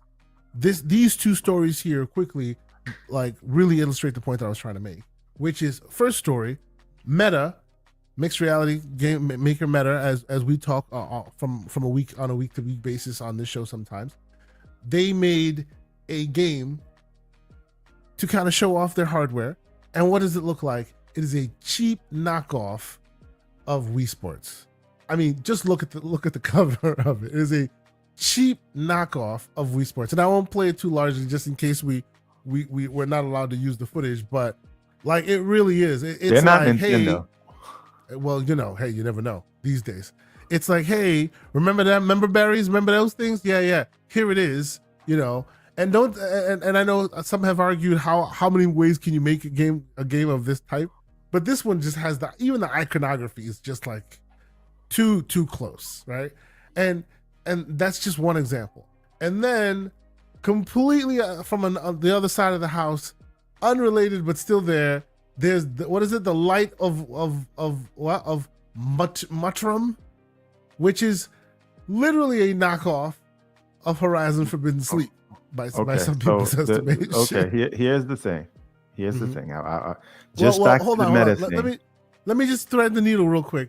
I guess the point I'm trying to make is when they're trying to make money at a high level, or they're trying to invest money at a high level, it is so scary a time for them that fear of losing the money they're investing, that they would rather make a cheap knockoff of something as a reference point, or specifically like tread on an IP that's maybe not necessarily should be treaded on in this context, just to give somebody a reference point, just in the hopes that you'll give it a try and they make their money back. But yes, okay. So that is a cynical way of looking at it, but true. It all depends on what you do. So for example, if we just go back to the first example, like we can call the Meta Sports a knockoff of Wii Sports, but it's a completely different thing because it's in VR. No, I'm talking the art style specifically. No, even but the game genre the itself, art style is just a reference point, right? Like if you do can no one do a goth movie but Tim Burton, right? Like even The Verge's article here is doing exactly the same thing, right? They're pointing the same thing out. I understand that. I understand that that's what The Verge is doing. That doesn't make it. The Verge doesn't have this sole take on this. They may want to consider it that. True.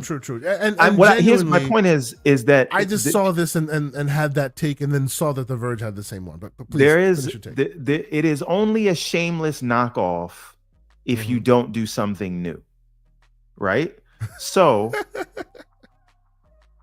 it's not. We're not defending plagiarism, sir.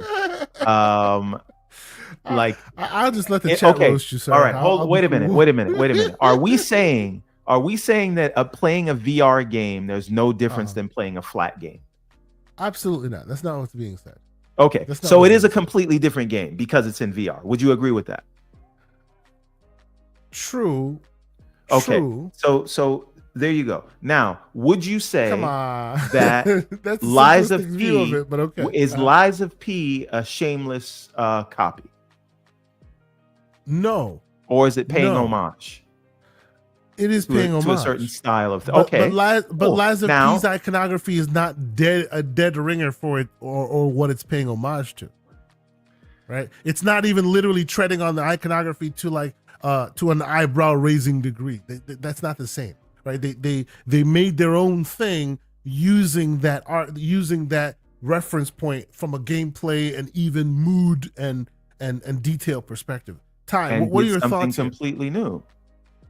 And they did something completely new, yeah. That's And the again, this is just a thought experiment. We could get to the point where these games come out and we're like, oh yeah, this is completely different. Remember Pal World being an example. People were like, oh my god, it's just reductive. It's Pokemon with guns, and it ended up being a whole different thing, including Fortnite, right? So there's a lot there, but it just looks like these guys, specifically these two guys, right now, and chat, please keep us honest. It looks like they are treading a little too much on what preceded them, too much, like to almost eyebrow raising, alarming degrees of plagiarism here. Like it's a little bit. Come on, right? Like it and this happens many times, right? People take what's the hot game or the hot commodity, and then they modernize it or they add their own spin on it. But these guys are treading a little too closely to their reference points, in my humble opinion, and I think Slow Mo might agree with me. Ty talks. Ty, I don't know if you're there. What do you think, sir? I know you may or may you're a Nintendo guy. Mhm. You most likely have played Nintendo's sports franchises. How do you feel about this? Is this treading too close for you, or is this allowed? What do you think? I think this is perfect. When I look at Wii Sports, it's it came out years ago. It's these little Mii's, low graphics, and when you look at the one that Meta's doing, it's higher graphics and there's more movements, right? It's in a VR space. You can actually move around, and it seems like you can actually hit the ball in a proper VR setting. So from a gameplay point of view, it's completely from a gameplay different. perspective, it'll be completely different. Absolutely. From We're the talking art more style about the point of view. iconography. That's right. Yeah. Yeah, from the art style point of view, I would say it's actually perfectly fine as well, because what Wii Sports did is it kind of created a vibe, right? And that vibe is fun, play, do this, XYZ. In the same way Pokemon created a vibe, and you see Power kind of capping off that vibe a little bit, right? So if I was going to make a Wii Sports like game, and I know my version of Wii Sports on the VR is going to be superior, to kind of market that vibe, I will try to make it as close as possible to Wii Sports. Now, I won't copy it. I need to kind of get that audience to kind of say, hey, listen, you guys played Wii Sports. You didn't really get a sequel in the way you wanted, but here's a sequel, right? But this is the point I guess I'm trying to make, right? This is the point of bringing this up, that because there's danger in risk in the financial world today, those who are still investing in games are having to be this risk averse to where they must tread on the familiar, right? Everborn was saying, and I agree with him, that they should strike out and let the bold creatives do bold creative things, and just be solidified in the data to show that, hey, when you do those bold things, you get bold returns, right? But as we can see, sorry, just one second. Sorry, so sorry. Can you highlight Slow-Mo's comment? He has many comments. Which one are we talking about? His last two comments. His last two comments. So first he says, I'm going to make a side-scrolling, fast-running, what is this? GIRBIL? Gerbil. Gerbil? Oh, I thought that was an acronym for something. Fast-running gerbil. Gerbil. And I'm going to make him green, and he's going to have a sidekick who's a rat with 6 tails. So what you're describing? The main villain is going to be Mr. Beatnik. What you're describing is Rocket Knight Adventures, right? Or Bubsy the Cat, right? Like this is not like it doesn't matter that you're doing something similar. You make it different enough so that it's its own thing, and no one's gonna like. If you make a different enough game, you could take a reference point that people understand and then spin it to your own. What do you call it? Maybe to a lesser extent, Meta's game, because yes, the VR-ness of it inherently changes the game literally on that. But I feel like to a more extent, this is far more of a culprit of being called out as a plagiarism. Like it really. And Ty, I want your take on this as well. I know you're a player of. I'm already seeing real animals, so it's not too. No, but come on. That's ridiculous. This is ridiculous. Like this is blatant. Like just blatant. As a man who's put hundreds and hundreds of hours into Horizon, affectionately known as Horizon Forbidden Sleep, whether that be West or Zero Dawn, this is so blatant, it's ridiculous. Ty, talk me off the ledge, sir. Is this allowed? Is this too okay? This one is a bit crazy. Yeah, I mean, Come the on! Wii one was a bit, the Wii one was a bit whatever, but this one is very. This is a little bit wild, bro. Yeah. You know, I was wondering, like, you know, if does Sony even have a claim here? Probably no. I mean, come on. If you want to sue Tencent, I don't think you want to play that game. Like, you're suing Tencent, you're suing the Chinese government, more or less. Yeah. So I don't think that's a possibility. But what I will say is, this could sell well. This could do well. I always believe that out of all of Sony's IPs, Horizon was the best one that had the most mileage going further. Because if you make that into an MMO, Monster Hunter like game, you're gonna get viewers. So you're gonna get people who actually want to play the game. And I think Sony's mistake was not bringing this out earlier. I was always wondering, like, why hasn't this come out yet? This just makes so much more sense. The other addition to that is Xbox players don't have Horizon, right? And neither do PC players, they kind of do now, right? But if you had a situation where it was just Xbox players and PC players didn't have Horizon, it doesn't really feel as bad because they never experienced those kind of games before. So who kind of brings it out first and makes it multi-platform is takes the win. I'm trying to think of a similar situation. I think maybe it was Titanfall 2 when Titanfall 1 maybe when Xbox had the rights to it, correct? Sure. And they had all this, run across the wall, do all these things. And I believe it was Titanfall that came up with those with that concept first. And then you had Call of Duty take that concept. Now, because Titanfall was an exclusive game, those other players never knew, this actually came from Titanfall, it came from EA. Nope. As far as they're concerned, it was Activision that kind of went that route first. So while this is bad, I don't know if gamers are so sensitive to, this looks like a ripoff or a knockoff, I'm not gonna play. I doubt it. I mean, sir, I'm calling it out and I'm sitting there being all cynical about it. But as I've said, I'm a man who's put many ridiculous amounts of hours into the Horizon franchise. They got me with this game. I will definitely check it out. So this bullshit worked, right? It totally worked. Listen.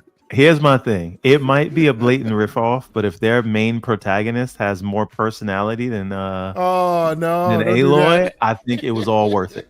It was all worth it, of course.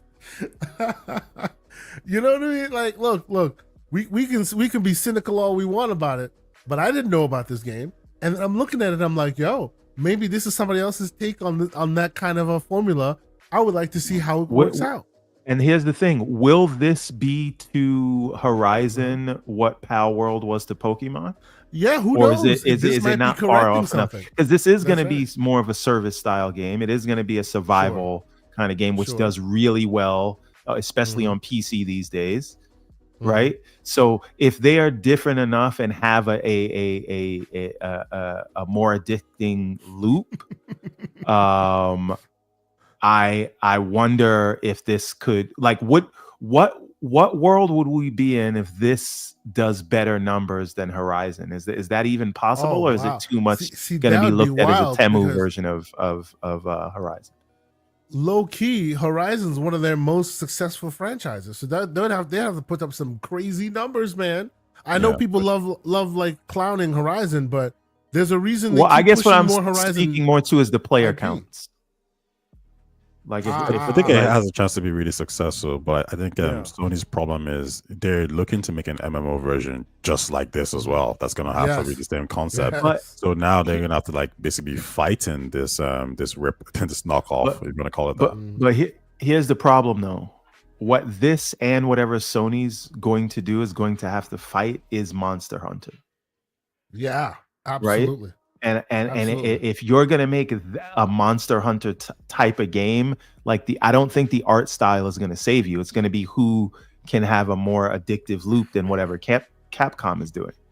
Mhm. And I don't like, maybe Tencent can do it. I don't know that Sony has proven that they can do that.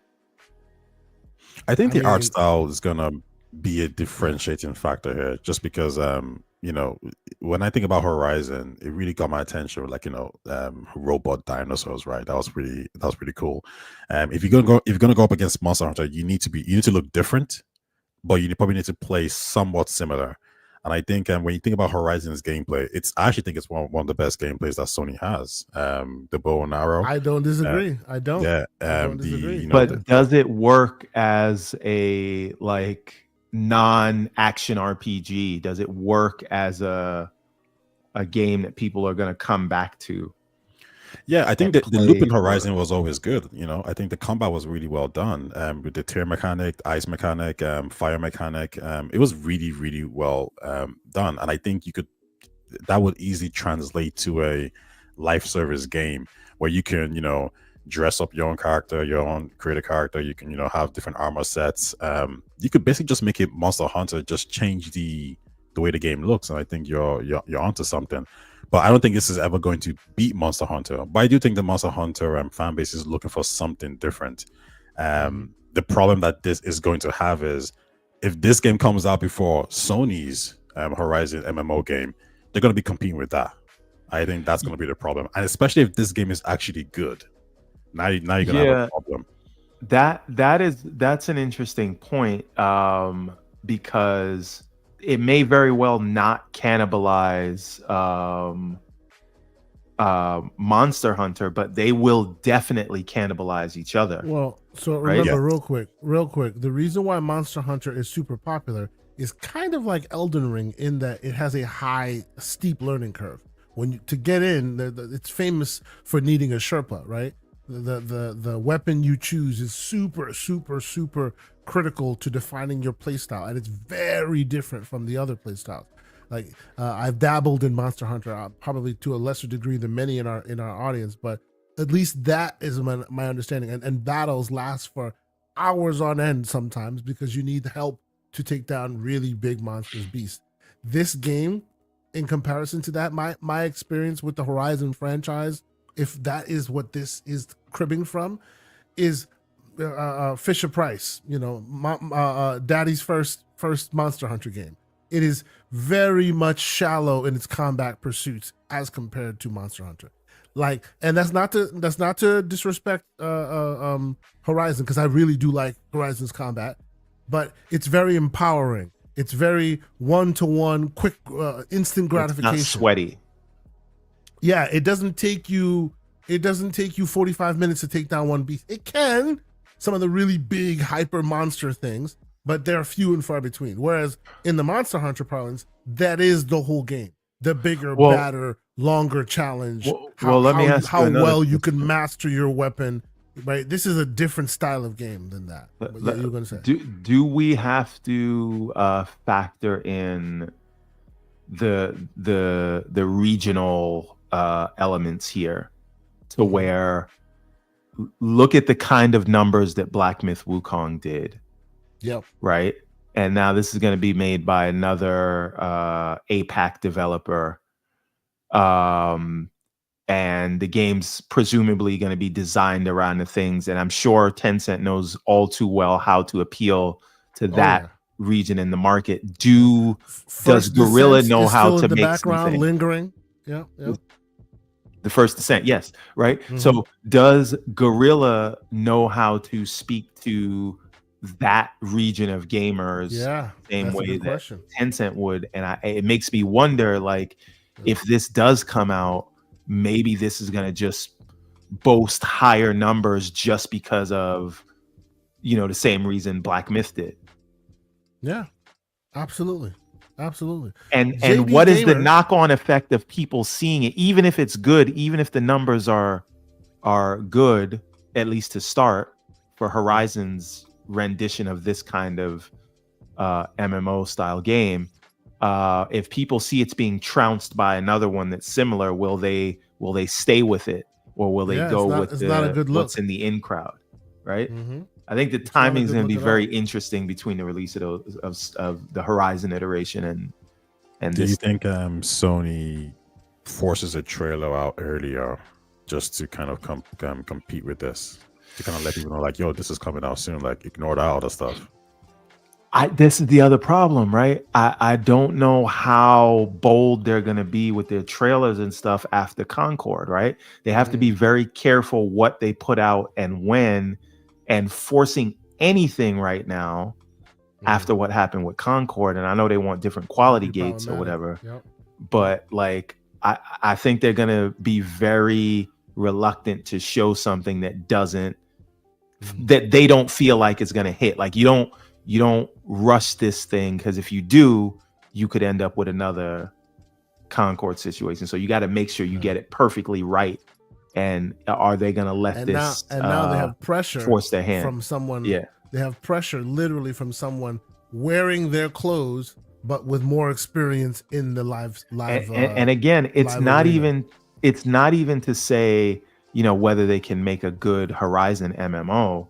A lot of these service games, they live and die by their perception in the market. A lot of people that actually played Concord, all 28 of them, said that the loop was great. So it's not, it's like making a good loop isn't enough. The people have to be on board. And so they're going to have to make sure that people are on board with their Horizon sort of service rendition. So it's going to be interesting.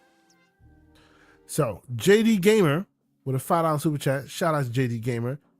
Always here, always supporting us. We appreciate you. He says, let's see, HZD, a la Mechanical Beasts in a primitive world, isn't a new idea, a la the old Sega Saturn Panzer Dragoon Sega game. I think that's a good reference. Yeah, absolutely, that's a good reference. And then we have Watcher Wolf on Twitter with a really great avatar that I know Mr. Everborn Saga appreciates. Says, more personality than Aloy? That's a very low bar. Y'all are out there today being a little slanderous. I appreciate it. But again, before we get off this topic, I will say, as cynical as we are being about all of this, there is a reason that I have played so many hours of the Horizon franchise, and my kids like it. My daughter specifically really likes it. So we play together all the time. And I like that idea, the combination of primitive and technology fused together in this kind of a way. And yes, there have been stumbles in the storytelling and certain aspects of it in the Horizon franchise so far. I kind of appreciate others taking a stab at it, seeing if they can do better. So I actually, believe it or not, I'm looking forward to seeing what they can do from a storytelling perspective and even a gameplay perspective, for that matter, in that same world, right? I called it Daddy's first Monster Hunter, and I'm there day one because I'm not a big Monster Hunter guy. I find the combat gets too sweaty, as Everborn has said, and I'm not there for that sweatiness, right? I need a small quick hit and I'm out. And if the game comes out on Xbox, PC, and Nintendo Switch too, whereas Sony's game is just specifically PlayStation/PC, I think it this could has really garner chance. a bigger audience. Absolutely. But let's move on to this story, which I really want to bring up because of two very important reasons. One, because we have two of the biggest BioWare fans that I know, both on the panel and in the chat, and that is one, Slow-Mo Backslap in the chat, and Ty Talks here on our panel. Big fans of BioWare. Have had long conversations with both of them. Some of them might call one of the two a BioWare apologist. Oh, I won't say who's who. We're not gonna do that right now, sir. We're not gonna do that right now, right? And I'll even say one better. Ty actually spoke to this next topic. He had a small little essay, a good essay on his channel that he released 2 days ago, expounding on the topic. And what am I talking about? I'm talking about the fact that Humanoid Origin founded by Casey Hudson, and if you know Casey Hudson, you know that famous lineage of Slow-mo BioWare. wants a link now because we're talking about BioWare and he has here we some go. damage See, control. I knew this, You right? say it. It's like the bat signal. What did I with say slow-mo. this? What did I say? I said this. Like, these are the two biggest fans, like, anywhere that I know of that when it comes to BioWare games. They are monster BioWare fans. But before we get Mr. Slow-Mo Backslap in here, because I will indeed send him the link, I will let you, Ty, I'll let you crack the beginning of this topic, sir. I know you had deep thoughts about it. You put it to essay form. Why don't you give us a bit more of that? What are your thoughts here? You know, I know you're a fan of at least the later, some of the previous BioWare works. I know you're a huge fan of the Mass Effect franchise. I don't know how you are over the Mass Effect, other BioWare lineage games, but what were your thoughts, man? Casey Hudson Studio shutting down way even before a first game was released. And that's for you, Ty. Yes. Yeah, I think it's probably the most disappointing news of 2024, just because this is Casey Hudson, right? Not the creator of BioWare itself, but one of the leaders that gave us the Mass Effect franchise, which to me is probably one of the best video game franchises of all time. I know a lot of people didn't like the ending of the trilogy, but for me, I thought it was perfect, right? So when he did leave BioWare, it was, there were a few people who were quite happy with that just because of their backlash for the third game. But that was probably the start of things falling apart for BioWare. Like, people could argue like it kind of started happening before, after Mass Effect 2 as well. But his departure was a high point.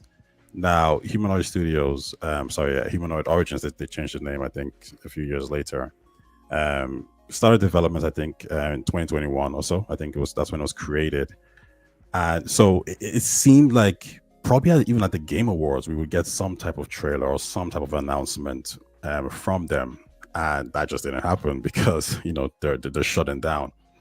I think for any sci-fi fan, BioWare fan, RPG fan, this is a blow. He's a really good creator. He knows how to make really compelling quality games. And if he was in charge of Dragon Age Veilguard, you might have got a whole completely different game from a writing perspective. So yeah, this is a bad blow. But in terms of why this probably happened, it comes down to funding, and I'm not too sure how somebody as well known as Casey Hudson couldn't get the funding. I would put it down to probably just what's been happening in the industry in terms of this idea of like, hey, we kind of need to take a step back against AAA games. It's too risky, budgets are too high. But I would say probably competition played a role in it as well. So you have investors looking at games like Star Wars Outlaws, right, that failed recently. You have Exodus coming up soon. You have Eclipse from Quantic Dreams coming up soon, and you have Mass Effect 4. So there's a chance that this space was getting a bit too crowded. His game was going to come out in a couple of years, and the other sci-fi games are going to come out in a couple of years. So they probably just took a step back and realized, you know what, let's not do this. Now, there is another take in the sense that maybe the game just wasn't good enough. What people were seeing wasn't great. That's something we just won't really know. But overall, that's pretty much the story. Upsetting news for sure. I'm not too pleased about this, because as much as I'm excited for James Olsen's Exodus, which I think is going to be great, I already started reading the books, which is written by Peter Hamilton. That game is brimming with like so much lore potential. It was Casey Hudson's project that I think most people were really looking forward to, and that's not meant to be anymore. So, yeah, very unfortunate news. And Mr. Everborn Saga, what is your take on this news? And before we get we get you in here finally, we will welcome the other biggest BioWare fan I know, Mr. Slow-Mo Backslap. Good morning, sir. Hope you're doing well. Good morning. Good morning. I would have the appropriate avatar for this episode, but I'm using a different browser and it's Understood. making me have to log in and stuff, and now it would kick me out. Understood. So I'm just I'm not gonna worry about it. He knows what avatar should be showing though, and that's all that needs to be said. So The powers that be made things as they should. I know Mr. Slow-Mo Backslap will be brimming for his take. I want to pause you for a moment. I want to let you fester for a moment. And I want to ask Mr. Everborn Saga what his thoughts are on this recent occurrence. I mean, Casey studios Hudson get moving. shut down every day. It's not like it sucks, right? But I'm sure he'll land on his feet, right? Come on, you got to add the B to the mix. Come on now. You can't do that. You can't do it you like know, that. yeah, I also got to like eat the Funyuns while I say it. But the thing is, like, these things happen. It's not like the game didn't come out. I don't think we're losing anything right now. Yeah. And a good writers will end up on their feet anyway, and they'll live to fight another day. So sucks to hear it, but I can't say anything much because did Human Origin ever actually release a game? No. That's the problem, right? A lot of pomp and circumstance only for it to I can't fizzle before. Yeah. I can't mourn what we didn't have, right? So Slow-Mo Backslap, as the big bio fan that we all know you are, right? You are the white paper reader among us when it comes to this. As somebody called you a BioWare simp in the chat. God. I don't know who that was. Oh my God. That's not actually what happened, but I'm not surprised that you continue to shoot out all these false narratives about me. It's okay. It's okay. I know where it's coming from, Everborn, there's nothing wrong with having something that you love and you would defend with your I'm life not defending and honor. anything okay. because I'm actually about to be as more negative than Tay was, probably significantly so.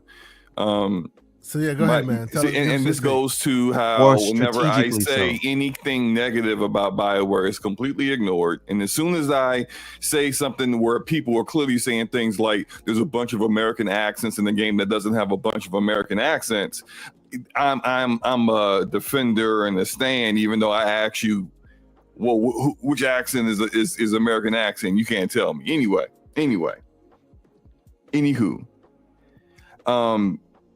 I'm not a fan of Casey Hudson, and I respect everyone in this industry and the work that they've done, and I think Casey Hudson does need to be respected for being a director on one of the best trilogies out there in gaming history. That said, I feel like a lot of what happened in that, and this is my outside opinion, of course, and didn't work there, but a lot of what happened with the Mass Effect trilogy happened despite him and not necessarily because of him. He is responsible for the ending of Mass Effect 3. He's responsible for the lead writer for the first two games leaving the company due to the conflicts they were having in regards to how it would end. And Casey Hudson is responsible for Anthem. Like, he's fully responsible for how Anthem turned out. He is the reason why BioWare stopped making Western RPGs initially. Like, Anthem wasn't supposed to be a looter shooter, but it also wasn't supposed to be an RPG either. It was supposed to be a survival game. It was going to be called Beyond. And before he left, which is ridiculous that you would set the company forth on a new path, not stick it out until they complete the game as a director, but instead in pre-production, get it all set up and say, all right, guys, you take the ball and roll with it. I'm leaving. So Casey Hudson leaves. The game flounders. The leadership that's put in place for it, which to BioWare's problem, they have a leadership problem, especially now, I think, with how their directors don't seem to be strong enough to be able to set a course and say, this is what we're sticking to. Big Man Mo says, isn't Exodus also being made by some BioWare folks? Yes, that is, I would say, the heart of old school BioWare. That it's being made by Archetype Entertainment, who's owned by Wizards of the Coast. Exodus is that same lead writer from Mass Effect I talked about, Drew Karpyshyn.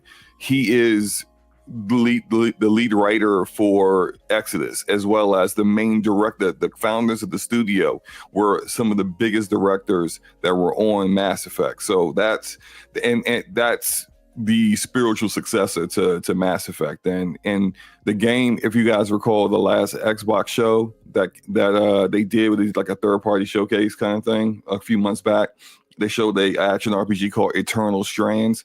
That's being created by the former director for all the Dragon Age games. So every Dragon Age game before Veilguard, that's his studio, Yellow Brick Games. So these are like the offspring of BioWare. And I don't think anyone really looked at Humanoid as being that, considering Casey Hudson left under mysterious circumstances from BioWare after coming back and taking over as studio director. When he did that, he canceled the Dragon Age game that was in development and told the Dragon Age team to help the Anthem team get Anthem ready. See, all this stuff is going on behind the scenes, and it all seems to center around Casey Hudson and his leadership, which I just... You sound like Casey Hudson is Bonnie Ross. Oh, I mean, not that far off. Not that far off at all. There's a lot of similarities in your slander, sir. I'm just saying. Yeah, I wish it was slander, but it's just facts, unfortunately. And ever since the doctors left, you guys know who the doctors are. They were the founders of BioWare. Ever since the doctors left, I think they've had a leadership vacuum that has persisted with BioWare. Maybe it's been fixed with the new general manager that runs the studio now, because this guy came in and immediately was like, okay, what are we known for? Western RPGs. Okay, so what are we good at? Western RPGs. Why are we doing all this other stuff? Let's just get back to making single player Western RPGs. And you see what I'm saying? I'm out here criticizing them, and then you got Sycamore in the chat saying big laser. That's cap, Sycamore. You don't know what you're talking about, Sycamore. Okay, now Slow-Mo, you said in the beginning of this, and I didn't cut you off at the time because I wanted to give you your time to speak. You said that I have an issue with American accents in fantasy, and I didn't know who the American accents were. Is that what yes, you? That was your claim? Yes. Well, Tosh is not an American accent. Harding is not an American accent. No. Even Varric is an American accent. What? Varric is not. Lucanus, not American accent. Ballara. Not Ballara? American accent. But how is Ballara an American accent? Ballara is not an American accent. How was it ever born? You can literally. This is why people go to the region. You can literally go to the region of the world and hear completely different accents than the act based upon the region. Laura doesn't sound. Go to Ravani compared to when you go to where Lucanus is from, where the Antivan Crows is from. You hear different accents from these people. Thank you, Lucius. All of Taventer is not American accent. What are you? This is what I'm talking about. You come in on the there are American accents there that make you feel like it's out of place. Oh, these are American accents. If you wanted European sounding accents, play Dragon Age Origins. That's from Ferelden. They all sound like that. What part of Taventer is America? None, because it ain't American. There's nothing American about it. Okay, listen.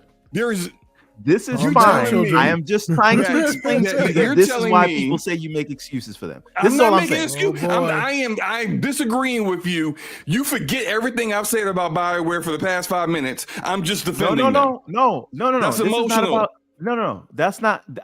I mean, you do sound a little bit emotional when it comes to BioWare, but that's besides the point. What I'm saying is, here you go. Throwing out slander. There are many people that when they are whether it is film, whether it is video games, when they are watching something that is a fantasy story, that hearing an American accent throws them out of it. And to ignore that is a real fact that people feel because we're talking about a BioWare game is a little bit weird to me. I'm not That's saying all it I'm because saying. it's a BioWare game. I would say it for any game because it's ridiculous. That's one. It's ridiculous that you would hear an accent and then that's not even based in our world and say, oh, that's an American accent. That throws me out. You are playing.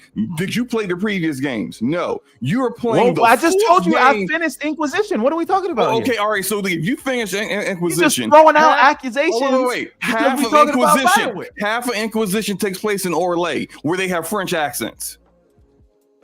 So you're telling me that you can't have a single game where accents are regionalized and one region that doesn't even have American accents but have some characters that you deem to have American accents. I'm gonna make a big deal about this. It's like the whole damn game.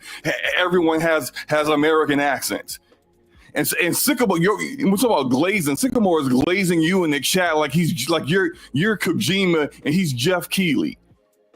That's cat. Like I was Kojima and this man paid $10 to glaze you real quick. Great job, Sycamore. The thing is this. Let us not with a $10 super chat. The American access chat don't W exist. foreverborn. Like what? if we're talking about regional accents, where are the American accents coming from? Where on the world map do they have American accents? It doesn't make sense, and you can't explain it. But I just explained it. You're not listening. What part of the map are the American accents coming from? Guys, we have moved on from that topic. You guys, I just would like to point out, ladies and gentlemen of the court, he still hasn't answered that question. Kate just told me to move on. And then you say he still hasn't answered the question. I answered the question multiple times. You're not listening to actually what I'm saying. I just want a region in the map where I can go where they're supposed to have American accents. Since it's regional accent. Region of the map. There is none. Thank you very much, ladies and gentlemen of the jury. There is no thank you very much. You're wrong. That's what that is. You don't know what you're talking about. The accents you claim are American accents are not American accents. You don't know your ears. I don't know if you need to get like one of those tools that you dig in and get the earwax out. Buy that. If you need it, I will buy it for you, whatever. But you don't know what you're talking about. You're wrong. And now this did derail the conversation because we was talking about humanoid origin, but you wanted to go there. So we went there. You brought it up. You're welcome. You started it. I finished it. I think sunlight is the best. It's over. It's done. You lost. You just cleaned yourself up. That's what I'm saying. You took an L. Okay. You're wrong. Okay. Period. This is I don't think a copious overflowing of slander by the two slanderous ones on this. Lucius Augustus, it's not all American accents is what we're trying to say. In every region they sound no one different. Said it was all American accents. We said the American accents. The part is that the fact is that one, even in the region of the world, this game takes place into Venture. There's different regions into Venture, and they all have different accents in that region. You were pretending as if the entire region has American accents. They do not, which is what I said. I am not. You're creating a straw man. No, I am not creating a straw man. And even then, the characters that you claim have American accents don't have American accents. That's another thing. Like Varric has been in 3 games, and no one has complained about his accent until it was American accent. That does Varric's voice? I don't know who he is. I know his and Ballara is also an American accent. Oh my god. That's the Asian girl who sounds like she's doing a MCU movie. Check this out. So what if they are? One, they're not. But so what if they are? So what? So what? You're saying that in a fictional world that's not our world, Thetis is not a real world. You know that, right? Right? It's all fiction. That people from our world can't have an accent from this region of the world because you think everyone in a fictional world has to have an accent from a little island in Europe. I didn't say a little island. I said you said English accent. That's a little island in Europe, is it not? I said any accent older than American. I don't believe American accents should be in fantasy. Okay, that's ridiculous. But regardless of that, you're still wrong about the game. Now, let's get back to the ridiculous notion that for some reason in a fictional world, you can't have an accent from a region of the world in the real world. In your mind, that's fine. That's fine. If you feel that way, it takes you out of the story. But to say that there's something wrong with the game because of it is just like, what are we talking about here? That's projecting your own personal opinion on accents, whether they are accurate or not, to an entire game that you are playing, right? So, again, and we should move on. I would just like to point out, we should. It is a very American thing when Tosh, you meet these enemies and she says, they go hard, watch out. That's not an accent. That is language. That's American vernacular that originated in America. Really? Oh my gosh. American vernacular. Where did the term they go hard come from? It came from black people, man. It came from black people. In the United States, yes. Country? Okay. So it is. So you now moved the goalposts. You've now moved the goalposts from accents to using certain slang. No. Yes, that's what you just did. You moved the goalposts from accents to slang. I'm gonna let you go off and say because I would Tosh as a character is a young character. The American accents shouldn't be there. Then we've gone to they're not there. Then we've gone to even if they were, it doesn't matter. And now I give you a that's specific not going American to a different thing. I'm disagreeing with you, and then because I already gave you an L on what I disagree with you on, I then took on your trash argument and said even if it was there, it's stupid to even complain about this. Okay, ladies and gentlemen, I will I will step in here at this moment. Because I feel like we need to pull it back in. Too much apologizing going on. We got to move on. Oh, stop it, Everborn. You need to calm down yourself. Okay, you need to calm down. We can agree to disagree on this one. Oh, definitely. Yes, I would just like to point out. I never get that animated. I will go back to humanoid. When it comes to Casey Hudson, I mean, like I don't know how big that studio was. I don't know how far in development they were. I don't think they hadn't been that long because the studio only existed like maybe a few months after he left BioWare and EA. I think it was 2021. Right. So it's I mean, you clearly could like build up a studio of a number of people at that point. I hope they all find jobs as usual, when it comes to the people who get laid off. But I don't look at humanoid as like, I don't look at it as like, oh, it's that big of a loss. I will agree with Everbone on that. We never saw the game. I don't know how far in development they were. I don't think, especially considering how I feel about Casey Hudson and the work that he did with BioWare post the doctors leaving and retiring from gaming. Would you say side by side, like because you mentioned Exodus, that that's the true successor? Yeah, I wouldn't really even think that. Like James Olsen, like when I speak to like BioWare fans, or maybe not even BioWare fans, Mass Effect fans, like that name doesn't really ring a bell for them, right? Maybe to the old guard it does, but like Casey Hudson, Casey Hudson and Drew are probably the two most popular BioWare employees. And when you say those guys are working on a new project, that's what gets people excited. Even James Olsen, like when I heard about Drew is working on Exodus. He's the lead narrative guy on Exodus. So I think when they brought, I'll have to look up the two guys that founded Archetype real quick. When they started the studio and Wizards of the Coast kind of like funded it, it wasn't like a lot of people paid attention. But then when they got Drew Karpyshyn in, that's when people was like, "Oh, yeah," because James is more of like he's more of Neverwinter's Nights. He's more of the old guard, like yeah. But when it comes to the new content, so when you ask people like Mass Effect 1, Mass Effect 2, Mass Effect 3, Casey is the director of that game, and I get where you're coming from when you say he might have left the studio in a bad shape. Now, I wouldn't put Anthem on his feet because he might have said, okay, let's make a live service game. But that's up to the studio head to sort out that problem, right? So when he leaves, like that's him done. But when he came back, he was studio head of the game as it launched. Was it not So him? Was it not him then that I think it was Anthem and Andromeda, those two games that they were in pretty he bad was shape. not there when Andromeda launched, but he was there when Anthem Okay. launched. So like the fallout of Andromeda's failure led to him being brought back into the studio and then becoming studio head.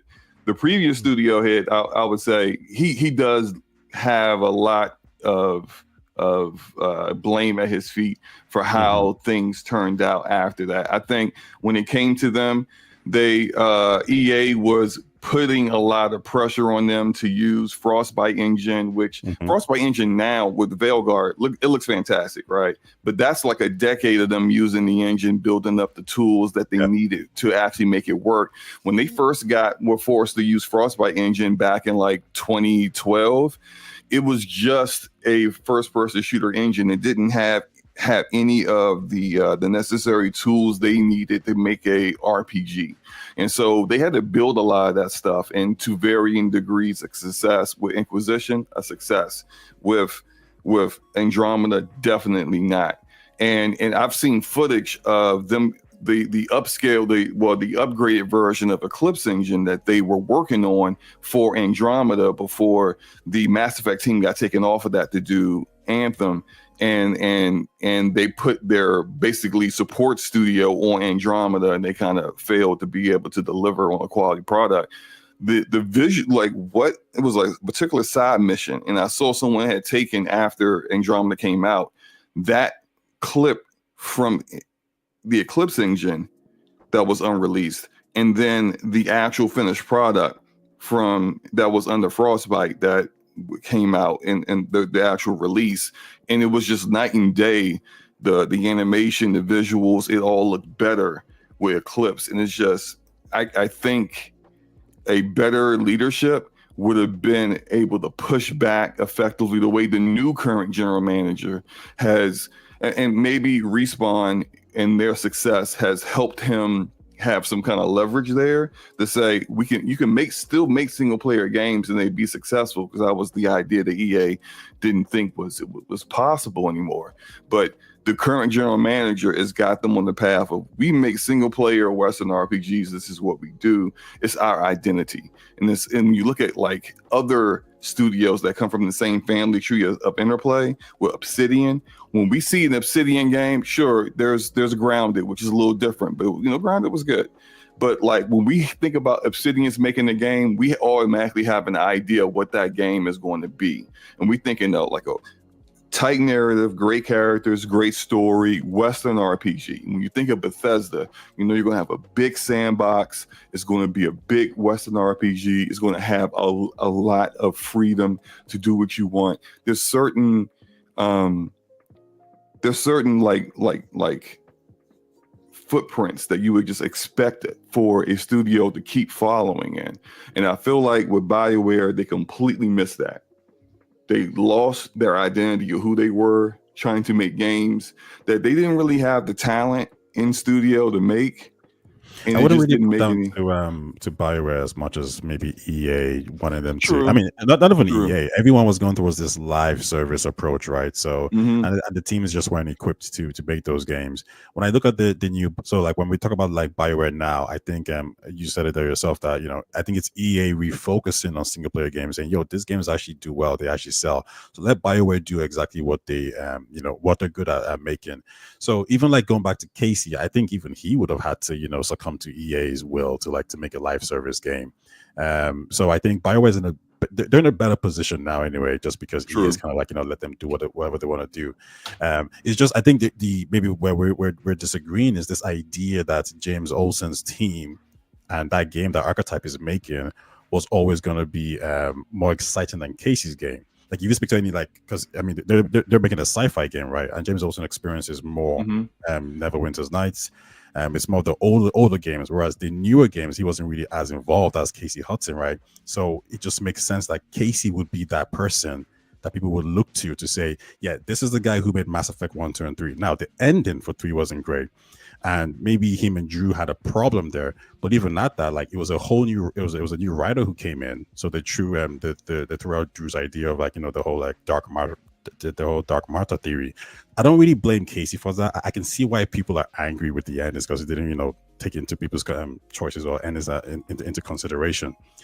However, it created a lot of plot holes because it did. Yeah, Drew he seeded a lot of things in 1 and 2. Like for example, in Mass Effect 2, the Tali mission, the whole purpose of that mission with the star that was going supernova too soon, like that's a huge plot hole that's left on the floor based upon like the changes that they made.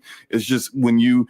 Sure, a new writer comes in, they may have a different idea, but if Casey is the lead director here who has the final say, like you're really choosing an ending that overall most people look at it like the colors. Because you like, and I know EA didn't give them a ton of time, but you decided to go with literally the same cutscene 3 times for 3 different endings and just change the color and then a few little details here and there. That's for a game where you marketed it and then actually implemented in game design so much choice and so much of it's your universe. The choices I made are different than the choices you made. Like the execution was terrible, I think, in that aspect. And I do see your point that with the way EA was going, more than likely they probably didn't really have a lot of leeway or freedom to be able to make some changes. Even from Mass Effect 3 and 2, after the success of 1, EA pushed them to release Mass Effect 2 as soon as possible, and also Mass Effect 3. So there's pressure going on there. And when a new writer comes in and he says, I want to do it this way, I can see why Casey would be okay with that. But I think that the main thing to really take away is that Mass Effect wasn't just created by Casey. It was Drew and Casey. It was a lot of people. Yeah. So and their current lead director right now, Mike Gamble, was there for all of it. Like he's been there from the start. So that does give me a little hope for Mass Effect. Even for Gamble, like I was speaking to some of the guys who are into Mass Effect, and they weren't even too happy with him because he was involved in Andromeda as well. He was he was part of that guy. So when he says like, "Hey, listen, the new one's gonna be great," everyone's thinking, "Yeah, but you were there in Andromeda. You exactly. Well. You got blood on your hands, buddy." Exactly. Hey, let me ask you guys a question really quick. Big Bad Mo in the chat says slow-mo Exodus is looking and sounding fire. Now I only saw the initial reveal for that. I want to know what you and Tay think about it, because it felt, from what I saw, and there could have been more reveals, I don't know, but it felt like it wasn't as sort of globe trotting or maybe universe trotting, I should say, as Mass Effect was. It wasn't as sprawling. It seemed like a more let me explain it to you. It's so beyond what Mass Effect is doing. They're doing this thing now. This is the innovation they're applying to it. They want you. So in Mass Effect, you would go to different like galaxies, right? Different parts of the universe. And it was various different worlds, different alien races and stuff. What they're doing in Exodus is you're kind of doing a lot of time travel, but the way they're doing so, like, think about how BioWare likes to implement choice in regard to like your choices really matter. You're seeing your choices matter in almost real time. Like you'll be in one time period, you're dealing with a particular quest, you make a decision. And then that decision, then you go get back and then you travel again and you're seeing the results of your decisions years later because you're a time traveler almost in real time. And so they're doing that. And it's not something that's really been done in any other video games already. You're right. It's like Interstellar. And I think when it comes to the reason why I say that's like the spirit of BioWare is the very snippets of combat that they've shown has got the same camera angle and the same look of Mass Effect's combat. So I do think that they are drawing people in with who are familiar with previous BioWare games with that itself. But what they're doing, this seems to appear to be, especially with the budget, because it's a big AAA experience. They got Matthew McConaughey as the narrator. They got that one black chick, I can't remember her name, but she's from Black Sails and the Flash TV show. They got a lot of like big actors in here as well, so the production values are all the way up. I do think that this is it's kind of flying under the radar because it's not being published by a big publisher. It's being published by Wizards of the Coast. So there is some of that, but I think as it gets closer to launch, you're going to start seeing more people paying attention to I think gameplay is gonna probably put a bit more on the spotlight, like when they start showing that. But yeah, there's a lot of potential here, and I think it's kind of hitting a few notes that fans of sci-fi would like. When you think about like I mentioned Interstellar in the chat because it basically is that they're using time dilation as a story concept and a gameplay concept, right? Yep. So when you're traveling to a whole different region of the galaxy, everything that you've left behind is going, time-wise, it's going, in a straight line. So it's like 500 years later, 700 years later. But for you, time has slowed down. So maybe, for you, you're just grown up 2 years, and everyone else back then is like, maybe 50 years older. So you might leave family members behind, and then when you come back, your daughter is now an elderly person. So I think that's a very interesting concept in itself. I've been reading the book because Peter Hamilton, he reached out to the guys, and maybe they reached out to him, and then so they kind of wrote a book that's just a little bit separate from what the game should be, and it's really interesting. I think something that I really like here is when I think about Starfield, they didn't include aliens, right? I think having aliens is always good because you have like crazy different cultures. The closest we got to in Starfield was just like different factions, UC and all these guys. But because of the time dilation effect in this game, you have human beings that have been living separate from everyone else for thousands of years. So they've evolved in a wholly different way. Some of them are more andro-like, some of them are more alien-looking like. So I think that in itself will give you that culture variety that was missing in games like Starfield. Fully agreed. Yeah. It's I think when it comes out, it's definitely going to provide a different experience that people are used to, whether it's just in RPGs in general, whether you're a JRPG fan or a Western RPG fan. I do think what they're doing here is attempting to kind of be a bit different, because everyone seems to keep doing the same thing. Or us as gamers, we fall into this habit of, well, if it doesn't look or feel like something I've already played, then I'm kind of standoffish with it, and I think that like this is doing something a little different, that it may have a little familiarity with the combat, but as far as like the story goes and how the game design is, it's definitely going to give a different vibe. And James Olsen, when he did an interview and they asked him like, why did you come out of retirement? And he said Wizards hit him up. They were like, hey, we want you to make a game, create a studio. And, he told them like, okay, I'll do that, but I don't want to do fantasy because I know that's what you guys are into. And they said, yeah, listen, do whatever you want. And he said, that they told him, here's the budget, like do what you want to do.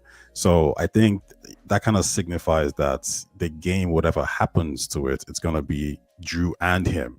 It's not really going to be, the publisher melded into, affairs or whatever. So I think fans can expect a true game from those guys. Now, whether that is going to be a good game or not, that's, completely up to, the quality of it, but we'll see. Very true. Yeah, it's hard to kind of determine when there's a new studio that's the foundation of the studio is based off of like a previously very good studio. Like, does the culture stay from the previous studio? Do they still have the whatever it was that previous studio had that allowed them to deliver on content so well or execute on their vision so well? Does it still have that when it's a different studio with different people? Did the people that they did not bring over really were the foundation or not? It's hard to tell, because we see so many studios that come up out of born from a different studio that everyone knows and loves, but then when their game launches, it's like, oh, that wasn't wasn't what I expected, So it looks good, but then we also can't just automatically say, oh, it's going to be the next Mass Effect. There's just no way of telling at this point. So now I don't think the next Mass Effect will be the next Mass Effect, to be honest. I think that was just a moment in time, and we just got to accept that for what it was. And whoever thinks that way is setting themselves up for failure. If they I'm very optimistic. It could be just I understand that there's a lot of problems there in BioWare, but when I look at Veilguard, it's a complete game. Like we might not like the direction it took, but it's a complete game in comparison to Anthem and Andromeda. So I think that's already like a huge step in the right direction. So now the question is, well, who's going to be the one, managing these stories? And I always go back to Mary DeMarle, Deus Ex and Guardians of the Galaxy. Like those games were really well written. And when you look at the Guardians of the Galaxy, characters, you had like 4 or 5 other characters, whatever it is, and she was able to kind of intertwine those characters to actually make you care about them, right? Even when you look at Deus Ex, it's very environmental story. It's very but they also nailed those characters well. Like they felt authentic. They felt like the Guardians characters, and I think that was part of the reason why people felt so strongly about it. It was well written, and it wasn't just it was well written, but this isn't really Star-Lord. Like you can write a character that's well written with great dialogue and have great plot points, but none of the characters actually feel like the people that who we know them from in the MCU, but they actually were able to kind of bridge that together with the vibes of the MCU with really good storytelling. I agree with that. My issue with Veilguard, I think, is the writing is uneven. It's got some strong points at times, and then it's got some Nick Jr. Yo Gabba Gabba points, where it's just like this dialogue is so childish. It's just like who thought, and a lot of it takes place in the lighthouse for me, I've noticed, where it seems like your main character Rook is playing like a babysitter to a bunch of children, and this always tends to center around conflicts, which when you play previous Dragon Age game, there's always conflicts among the party members in your party. In Dragon Age Origins, Alistar and Morrigan are like bickering, going at each other, calling each other insults, idiots, morons, whore, all kinds of stuff all the time. And you don't have any of that level of vitriol between the party members. Even when they disagree, it's like Rook comes in, hey guys, we gotta work together.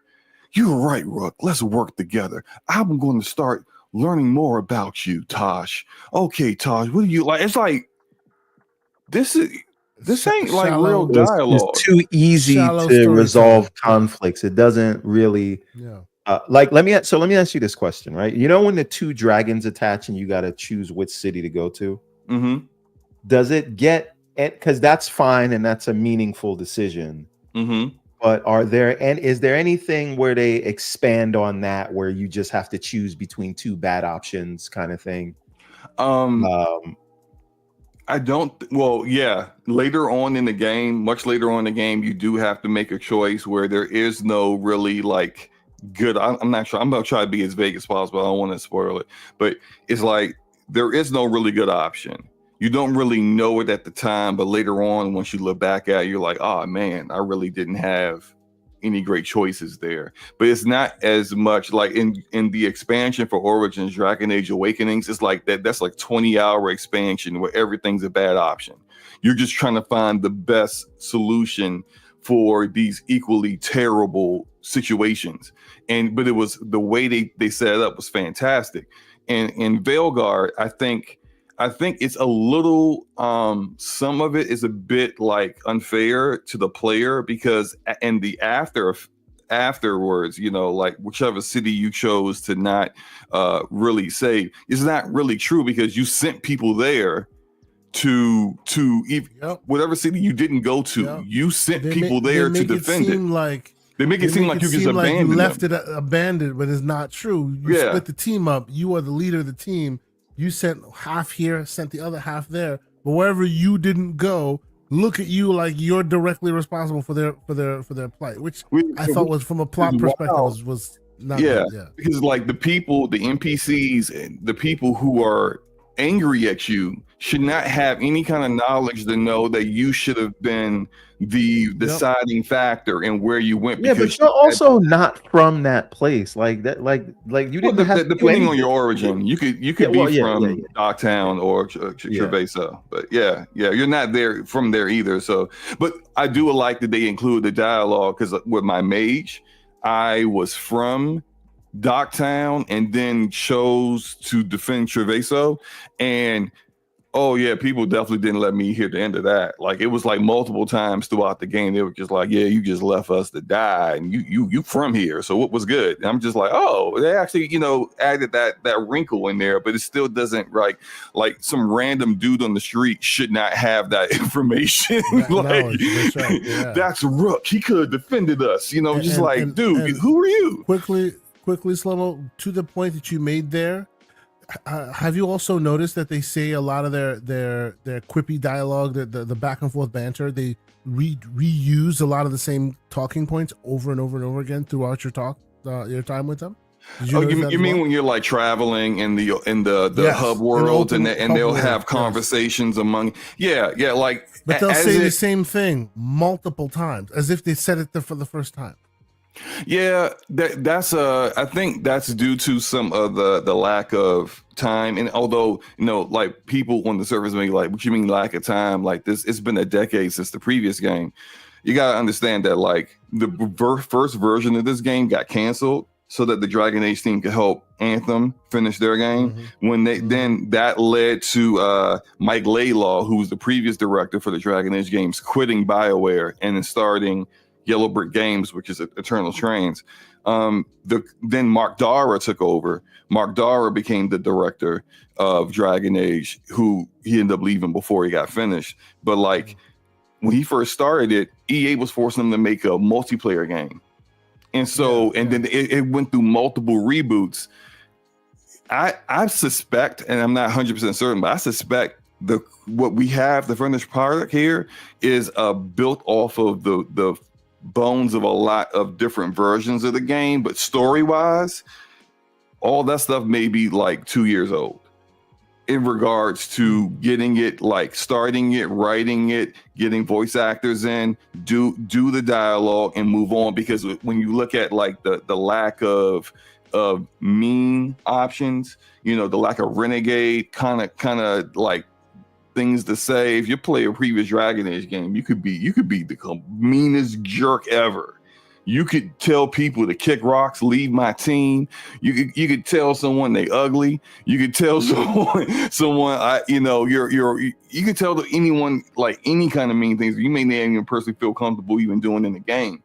In this game, there are no real mean options whatsoever, and I feel like true. If you're including that writing, you gotta include animations of reactions from characters. You gotta include, voice actors doing those lines as well. If you're on limited time, I can see why a lot of that stuff gets cut. And when it comes to your point about the conversations that in previous games you felt like was never ending and there was always finding something new to talk about, in this game, it's like maybe like, depending on your team composition, 4 or 5 conversations total that they may have with one another over the course of the game.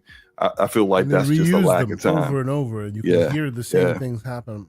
And while playing it, and again, I've played almost 40 hours. I'm still enjoying it. While playing it, that's the first thing I reminded myself that I needed to talk to Everborn and talk on the show about.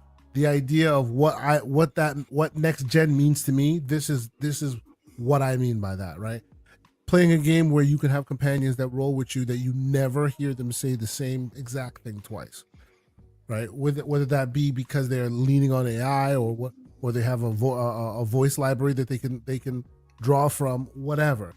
But the third or the fourth time I hear Nev and Harding have the same exact conversation, only with a different inflection. Like exactly the same. And this is not. No, we're not talking about like they're talking. We're not talking about, and then like you get attacked, interrupted. And then they stop, and then they kind of continue the conversation. They've had the whole conversation. They've gotten to the punchline.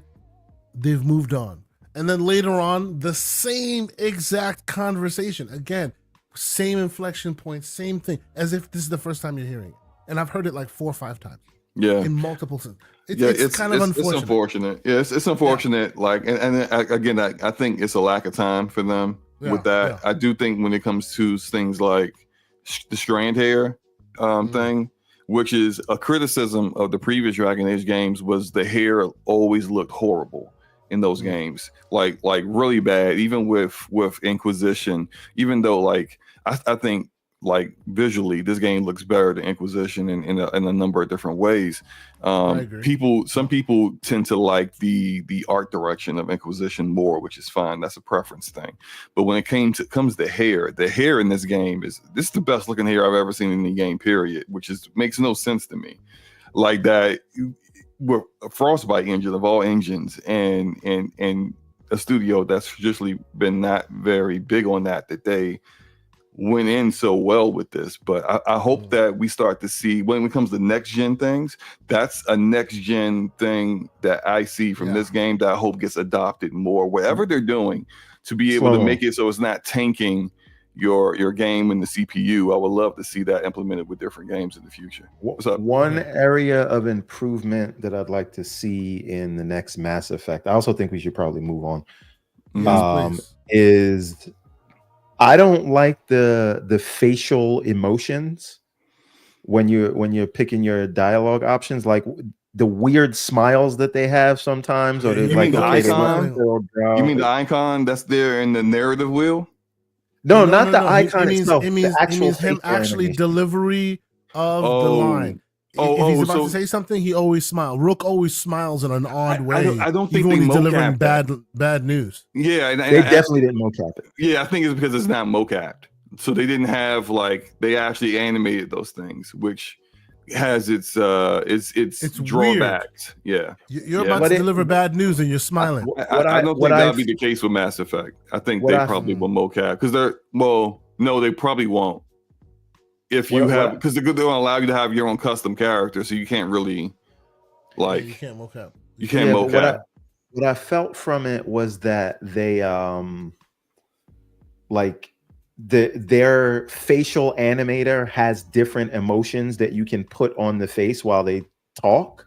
And so it's all sort of algorithmic, and it's like this emotion has this much intensity, this much disconnected mirth from the actual conversation being that had. just translates to, because it's too rudimentary, that just translates to them doing a smile while they deliver it. I don't think it's like, even forget about being mocapped, I don't think these facial animations were handcrafted for each dialogue scene. Well, right? You think they use AI for the facial? Yeah, but not in the AI parlance that you would see today. Because I've seen old GDC talks about people having these emotion things that they program in to say, all right, this is the level of emotion for this thing, so they're going to have a serious face or a sort of joking face, and it's just like, it's too rudimentary to get the intricacies of the dialogue that it's trying to convey. And so all it can do is say, this is somewhere between laughing and crying, so here's a smile, right? Yeah. This is anger, or this is sadness, so the brows will go down, right? Like, that's all it can do, because it's not as complex as say the here. We know what's wild. We know what's wild with Andromeda. They actually, so remember the big memes about how the faces were dead, and even with one particular character saying, "I'm so tired, my face is dead. My face is dead because I'm so tired," or something like that. And like, it was just it was hilarious because her face literally was dead and she wasn't blinking or anything. BioWare Montreal actually outsourced facial animations to a support studio, and that support studio used AI to do the faces, which is like, so in the cases in Andromeda where it actually does show like real emotion from the characters, were the moments where it was like big pivotal story moments, and BioWare actually did it themselves. Whereas the parts where people laughed about like how bad this looked, and characters aren't even blinking, they're just staring at you with bug eyes. It was like, it was all AI stuff. So which again is not saying, because that's back in like, what was that, 2016, 2017, one of those. That's a long time ago. And in relative terms to like what AI advancements would be today. So maybe the same approach works a bit better, but I do wonder exactly how that was implemented in Veilguard, if it was hand done or whether the animations were just like, here's a foundation of various different animations depending on the mood of the character. And we'll just kind of use that for all these responses. If it's a negative response, we're going to have a mean face. But then you add in the character creator and how people's characters could look, drastically different. And then that might cause some funny looking situations, when they're delivering their lines. And I've noticed it too, where like my character's delivering a line and it's just like, it just seems like the animation was not made for the face that I have my character for. So I think it's go ahead. I will let Tiziana Vitali with a £5 super chat have the last word on this topic, which is Everborn, and this is the whole overarching topic of Dragon Age as we've been playing it up until 9. And she says, Everborn, the American accents represent the different language spoken by both Dwarf and Canary. So we have it there. So Dwarves and Canary, that's the region. Tend to be American. Those are the regions where they would have the American accent. Yes. Yeah. That is I disagree. And there's disagreement. We're not gonna go down it again. We're gonna move on.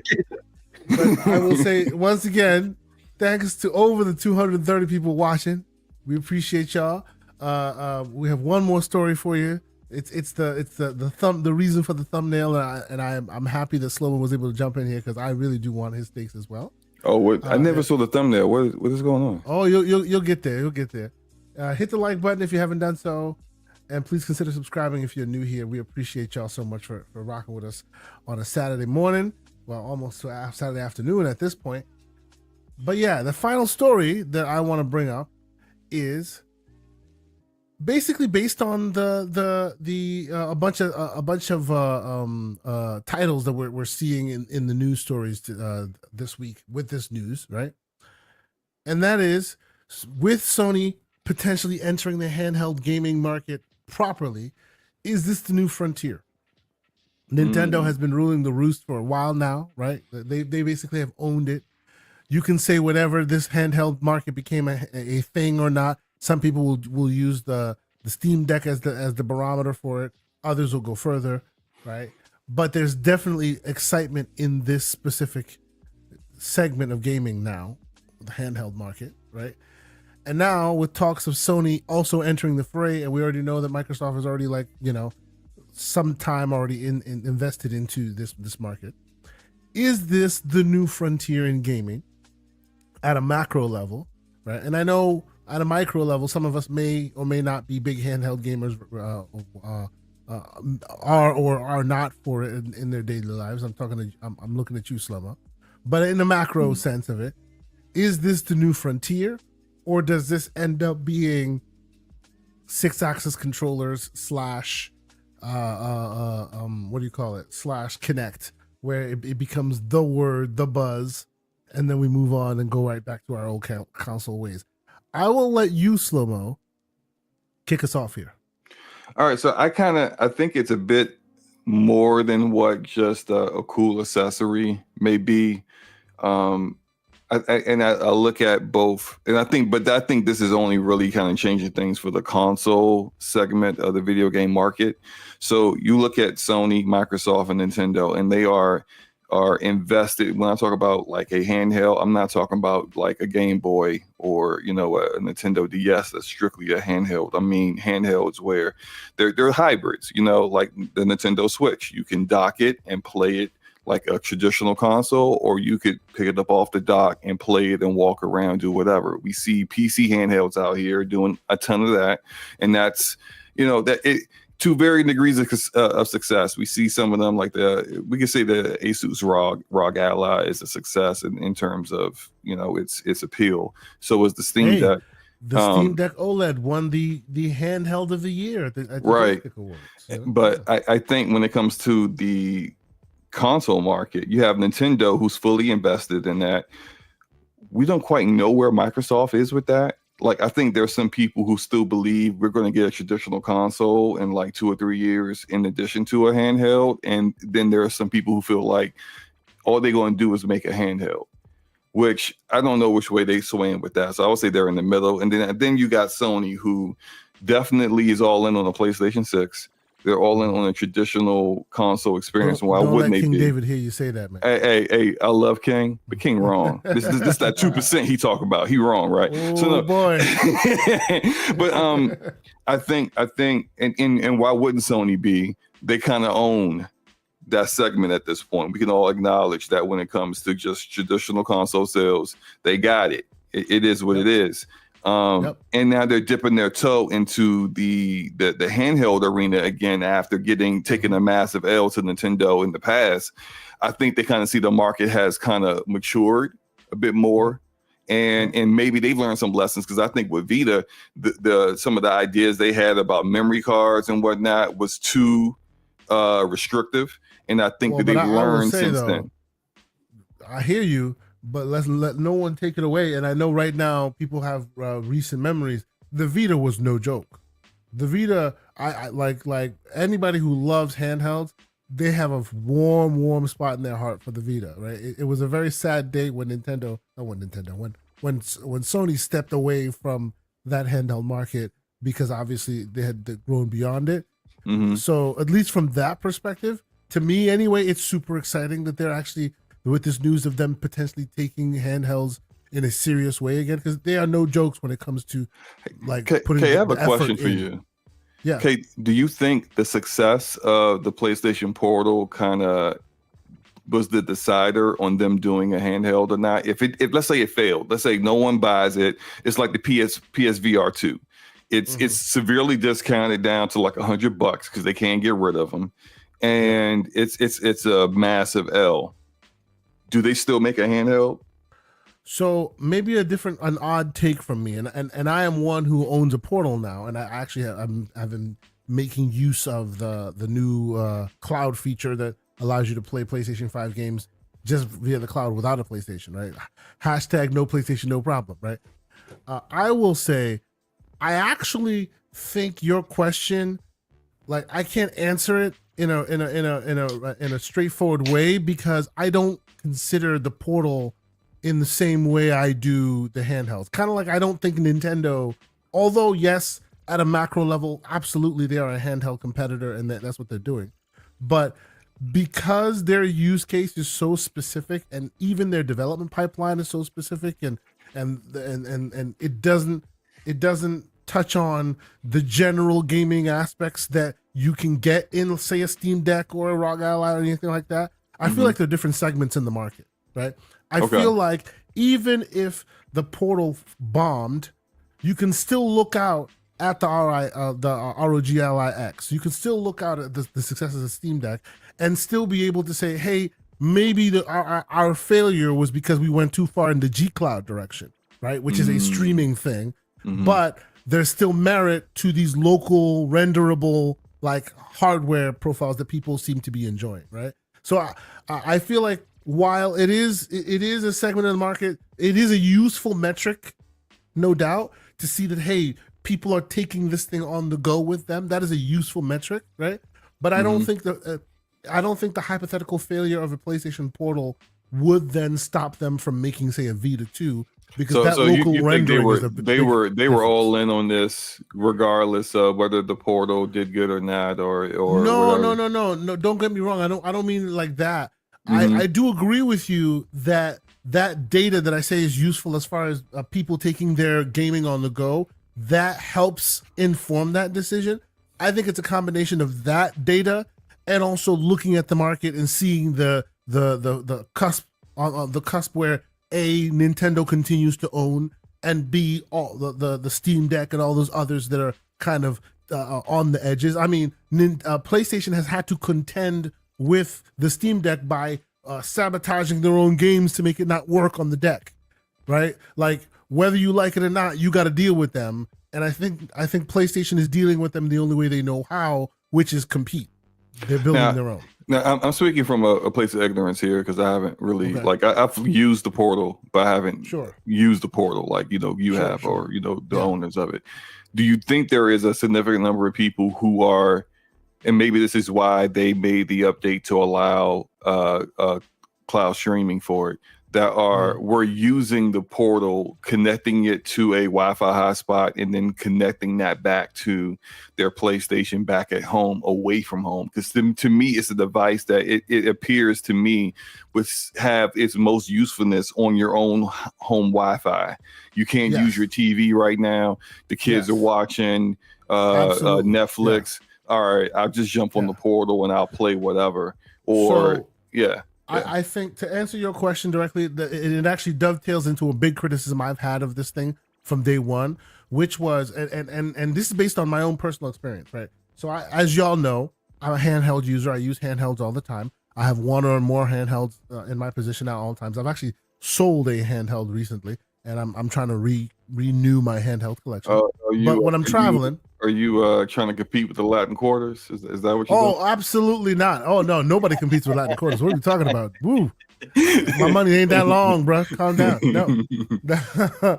So when I'm on the go, though, like I like having a handheld, and the more dynamism I have in that, the better. Meaning, hey, I want to play some PlayStation games. I want to be able to do that versus Xbox versus whatever, right? Emulation, the whole nine. That's why the Halo device, the holy device that you want to have with you is one that's dynamic that can do all that, right? So even before I got a portal in my possession, there are apps you can download, whether third party or first party, that allows your other handhelds, Windows namely handhelds and Steam Deck, to be able to connect in home to your PlayStation 5 and play them, just like you would with a portal, right? So in other words, this technology and this method of being able to play your PS5 existed before the portal even showed up, right? There were various apps, official and third party. And some of them are damn good. Like there's one specifically for Steam Deck that is just, wow, really, really good. Feels native, right? Problem is, and what led me to my criticism, the problem is I'm on the go, I'm out of country or I'm out of state, and then there's a power outage in my house, right? And every time there's a power outage, and it's not a frequent thing, but it's happened to happen when I was away, when there's a power outage, what happens to the PlayStation? The PlayStation has to spend time like scolding you about not powering it off correctly.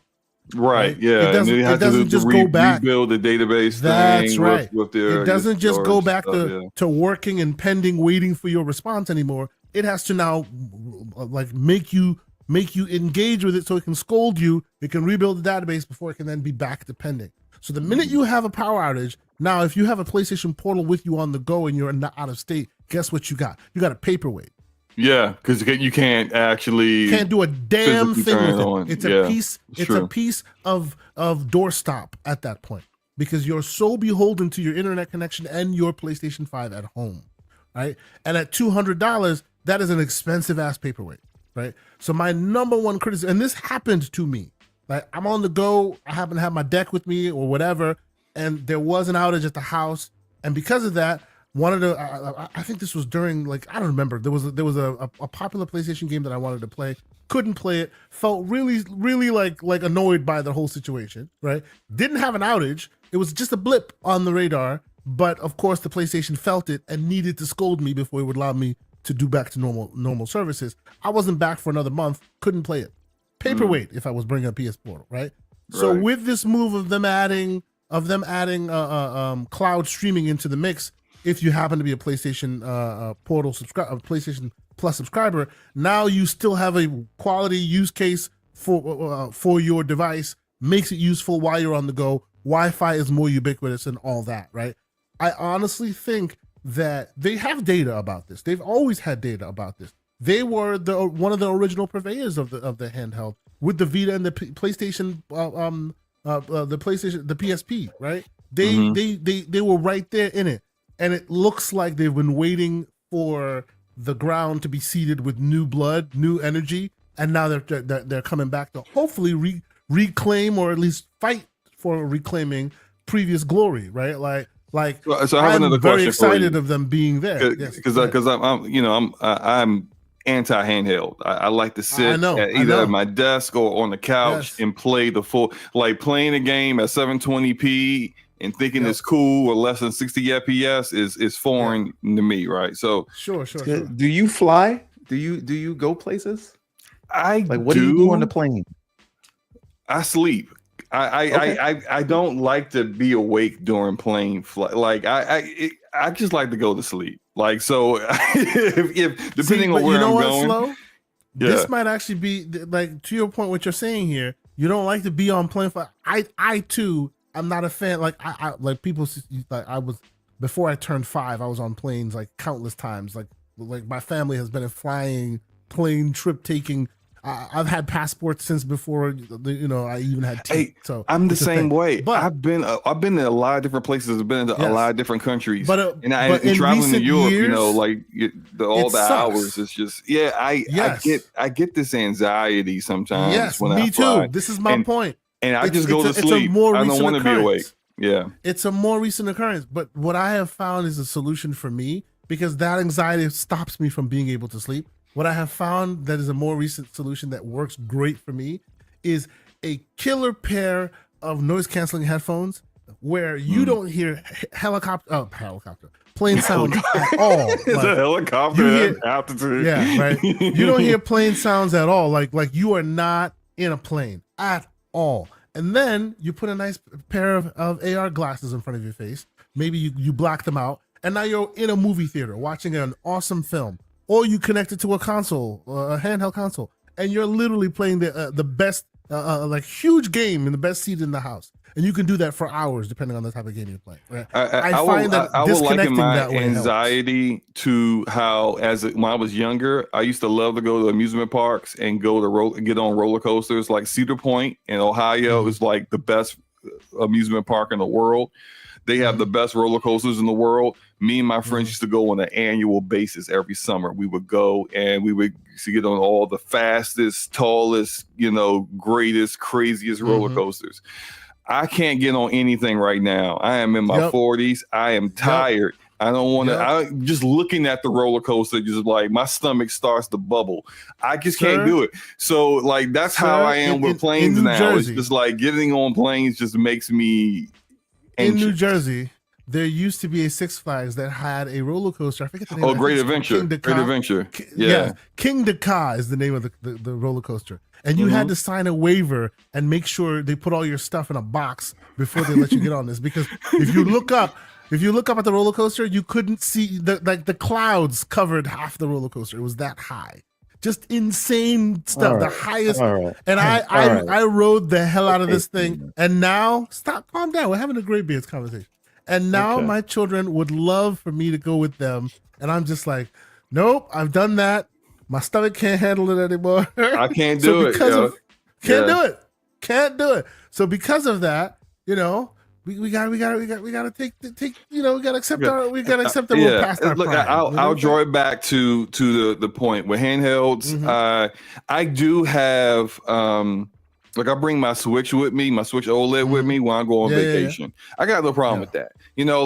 But I only and I bring a laptop with me that I can use GeForce Now with. And I only sign up for the Ultimate for GeForce Now when it's needed. Your Switch can't do GeForce Now, so you have to bring 2 different devices. Right. Which is it's whatever, but like I get my gaming in when I'm on vacation. But I go on vacation like twice a year. So for me, I just don't feel it's like it's not gonna be a daily driver for me. And I get that's different from other people. But my question I wanted to ask you was, so we remember Valve saying that the Steam Deck 2 was a few years out because they wanted to wait until technology had advanced enough where it would be a massive leap over what we get now with the Steam Deck. What's the OLED now or whatever you want to call it? Steam Deck OLED, yeah. Is that the same for Xbox and PlayStation? Is that the reason why they're not dropping one next year or in the next 2 years? Because they want the technology that they want to put in it either is too expensive to make it a reasonable option for people who would want to buy it, or it's just not there yet for reliability. So I also want Everborn and Tide to weigh in on this, but I will quickly answer your question in saying that I feel like it's a different paradigm depending on the different companies, specifically the console makers.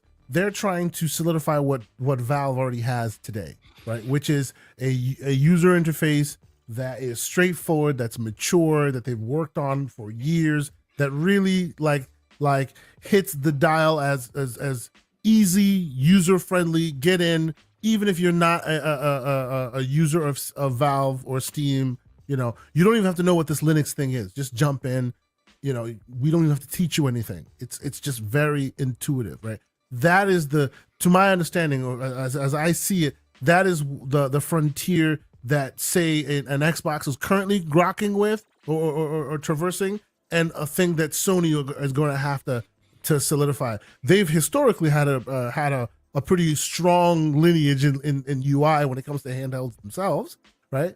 But that's where they'll have to grok what they'll need to contend with. Steam, on the other hand, or Valve, on the other hand, is dealing with the fact of, at the time they released their processor, where they released their Steam Deck at the processor that was in it, it was the biggest bang for your buck as far as striking that balance between cost-effective hardware to make it low entry point, as well as hitting a benchmark that still allows for games to be played across the board, right? Mm-hmm. This Steam Deck LCD they built however long ago can still play Crysis and Crysis Remastered and all these other. You can still play freaking Cyberpunk on it to this very day. I mean, yeah, but you got to rely on, because I see floods in the chat. So sure. You got to rely on techniques, of course. You got to rely on techniques and stuff. Yeah, you got to rely on FSR 2.0 with frame gen. Let's be fair, though. And when you're riding on the motorcycle with V and Cyberpunk, it looks like it's 7 of you because of all the. Even on the desktop side, techniques are used in order to hit the frame rates that you want. So let's be fair on that, right? I know you're trying to go with slander. I just had to take a shot at AMD because I understand. I understand. Right? But no, I mean, I recognize you can hit 60. Different.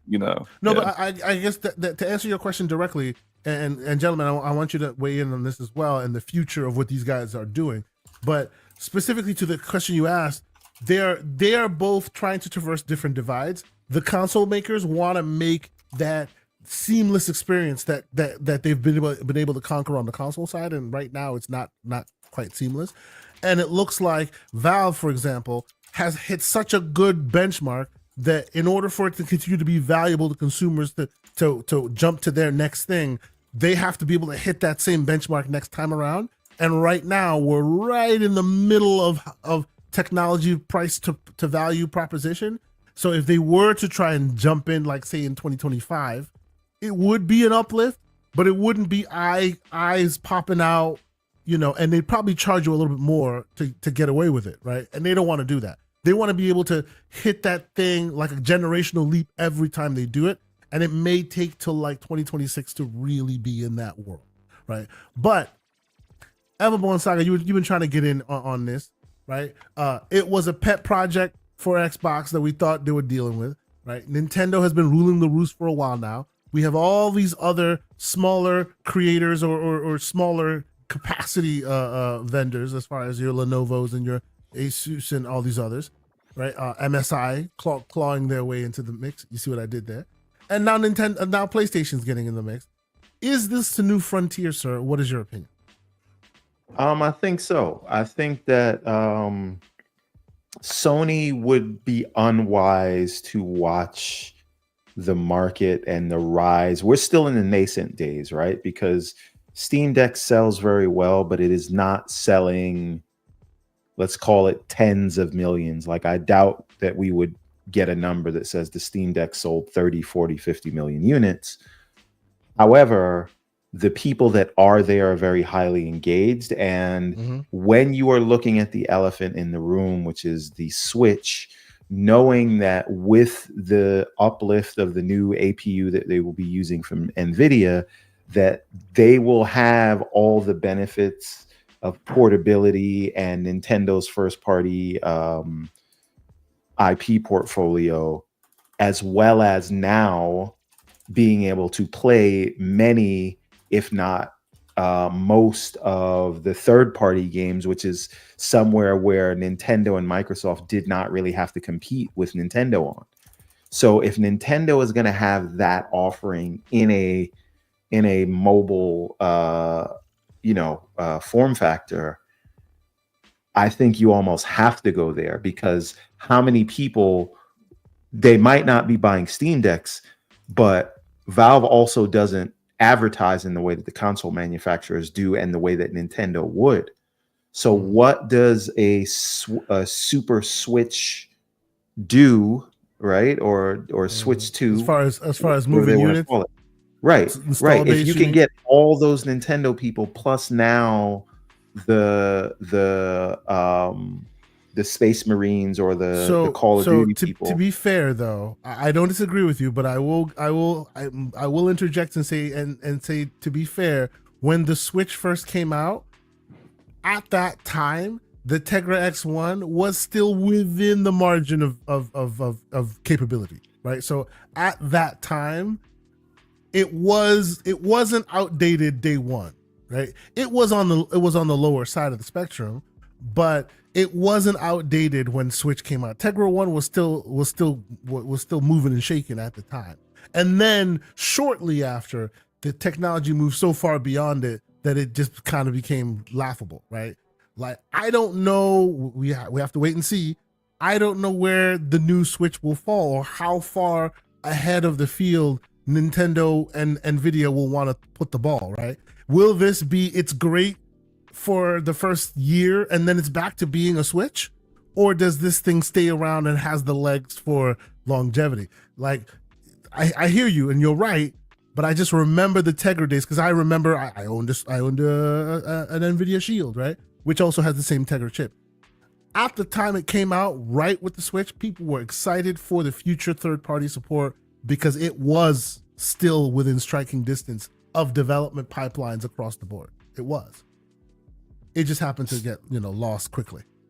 So, that being said,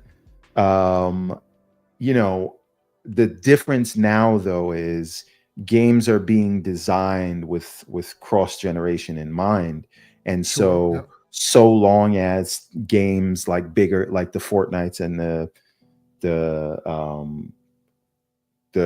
COD war zones and things like that are still targeting those PS4, Xbox One generation things, I think this will be just fine. And again, what really matters is if Sony's also seeing what Nintendo's doing and also seeing what is happening on the PC side of things, whether it's Steam Deck, ROG Ally, or any of the other myriad of handheld PCs, and seeing Microsoft go in that direction, they would be fools to say we are going to be the only ones not doing it. It's different when Nintendo is just doing it. Yeah. But for them to be the only ones not having a native handheld way to play, that could leave them in a precarious position, even if their main bread and butter ends up still being the console that sits under the TV, right? Mm-hmm. You can't afford not to take that bet. You can't afford to not be in that space, because we could be getting to a place where the most high-end graphics just end up on PC and everybody's using these handheld devices as those APUs become more capable, right? So yeah. And to the other point, again, this is me speaking selfishly, right? I don't think Xbox should make another under the TV box unless it is a PC with a new controller first UI. I disagree. I think, but go ahead and finish. Yeah, I'll tell you why I disagree. But once you're done. Yeah. So for me, the only thing that I'm looking for from Xbox is a handheld, and even then, they would have to tell a compelling story as to why I would use that over something that I could buy from a Valve over all the other things that is in an Xbox or everyone in else. Their parlance. Like they have to be, because if they're going to have their own custom UI that is only on their hardware, okay, sure, but that means they're going to leave the whole Windows space to the Wild West, and then Linux is really going to take that over, because a lot of these manufacturers, like SteamOS, is coming out, right? And the Lenovo's and the Linux and all the other Aya Neos and all the other people that make these things, once that there is a Valve supported SteamOS, they will start shipping the devices with that.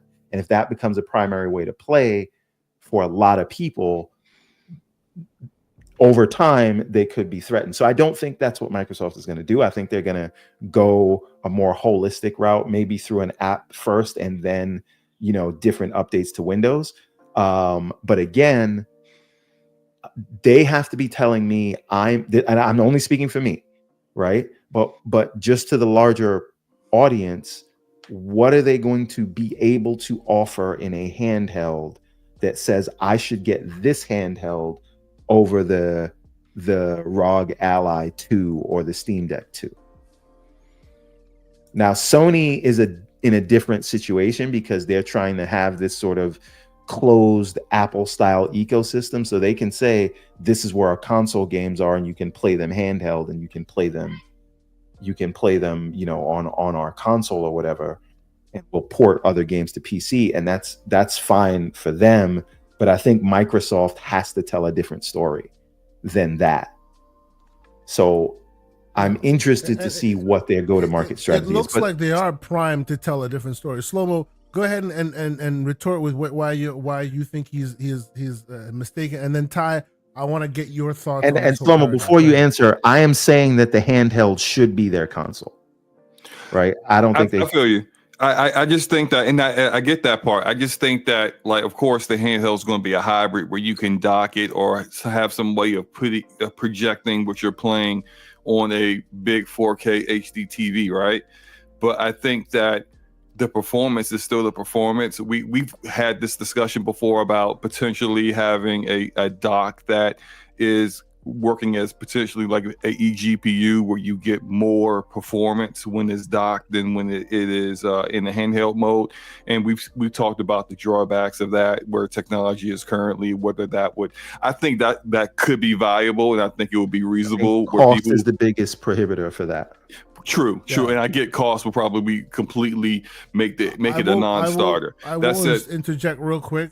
The performance, even though they are where they are now, and we see they are where they are now, like CES is right around the corner, and there is speculation that they will finally show off what is being known as the Strix Halo Strix Halo SoC, and there are 3 levels to it, and even the lowest Strix Halo performance, the lowest entry point Strix Halo APU is the equivalent of a 3080 graphics performance wise. It's like 40 compute units or more or something like that. Yeah, and all the while the optimizations put it even lower TDP levels than what this hardware can do now. So we're like, I understand it may seem like it's a little over people's mohawks. I guess what I'm saying is, while I agree with you that there's still room to grow there, we are so on the cusp that prices just need to come down a little bit. And maybe if a really big distributor like a Microsoft, like a Nintendo, like a Sony for this matter, says, hey, we're gonna use this as our basis for our next platform. Well, what's a prices reasonable come down price enough for that? to make it happen. What is quote unquote a reasonable price? Because I You're don't talking think for an eGPU solution when you say reasonable. No, like, it's not. I'm talking about eGPU. the entire shebang. Like this new product that you're putting out there, where it's like a Nintendo Switch, but when you dock it, you actually get the power of a actual no. So traditional console. Understand? It's not to say that the docking. It's not to say that the docking has something in the dock, but they have the GPUs and the APU itself scales as far as keeping temperatures in check so well that just and this is not new tech. Actually, what I'm describing here, the Ally, the ROG Ally does that today, right? When you plug it into an official dock and it knows that its official cable is connected, it unlocks power to up to 54 watt TDP, even though when you're mobile it's only 28 or under. Now, what's the performance of unlocked TDP? What is the performance? What that does is it shoots far more wattage resources to the CPU and GPU either equally via algorithm, or you can manually dial in where you want. So it's exactly like Smart Shift, which PlayStation uses now, right? Okay. CPU needs it goes there. GPU needs it goes there. And the more overhead you have to be able to give it that, the better the performance of the game can be. And some games are more CPU performant, some games are more GPU performant. that kind of thing. I asked that because I put into you guys can see it in our DM where there is the Matt Piscatella's latest Circana data from 5 days ago on the weekly active users for PlayStation, Xbox, and Steam. And when you look at they're roughly the same games, just in different orders. For PlayStation and Xbox, Steam will have games that are exclusive or just a little different that that are in there, but you see some of the same games on Steam as well. When you look at exclusive just PlayStation and Xbox, roughly half of the games that are played here, I think, and I know what Forte was speaking, not Forte, sorry. Everborn was speaking was more along the lines of what he's personally interested in.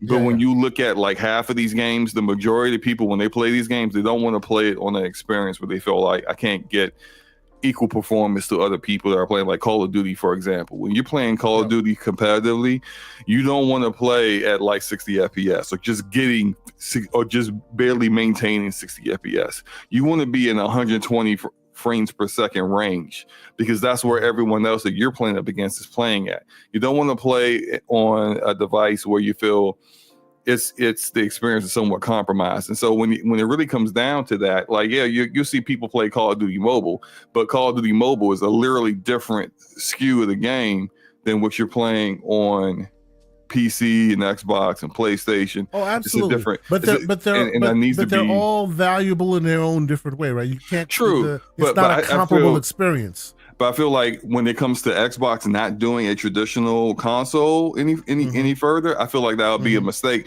because the people who do, and there are a lot of them that primarily play on Xbox, but they primarily play those casual games that we in the hardcore community tend to say, you just play Call of Duty, you just play Fortnite, you just play NBA 2K and Apex Legends and Madden. But those games are the kind of games where people don't want to play on, say, controls of a handheld and don't want to play on something that's not a big screen.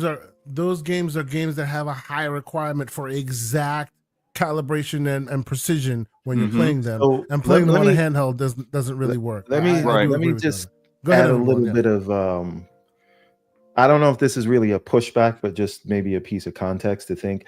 I think that there's the first thing of the dock. I think, and I've talked to people about this too, the future is less sort of external GPUs and more it's unlocking features for the hardware when it knows that it's not on battery. So even though it may feel like it's a dock and oh my god, it's got an extra thing, it's that the device itself knows, I don't have to account for my battery, because the SoC is so performant and is capable.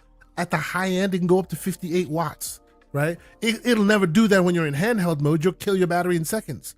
But and we've those of us in the niche space of handheld games now are seeing that technology mature, where now you can bypass your battery, and as soon as the device detects that it's connected to a proper wall outlet that can handle it, it doesn't even deal with the battery anymore. It just gives all the wattage, because hey, I don't have to worry about battery anymore. Those are the things that will then allow for far more capabilities in these smaller chips without having to worry about battery. And that's half the story, though, right? So there is the sort of TDP concerns and how you manage thermals when you get that, so you can consistently get the most out of it, right? But the other piece of it is every part of the industry is working on their different versions of upscaling technology. We know that NVIDIA has DLSS. We know that Sony has the PSSR. We know that Microsoft is doing their thing with Auto SR that they're doing on the ARM chips, but could theoretically come to a non-ARM chip. So they're even doing beyond Auto SR, right? They even have another initiative where they're just consolidating all the other upscalers via API call, right? Right. So they're doing a lot of work there.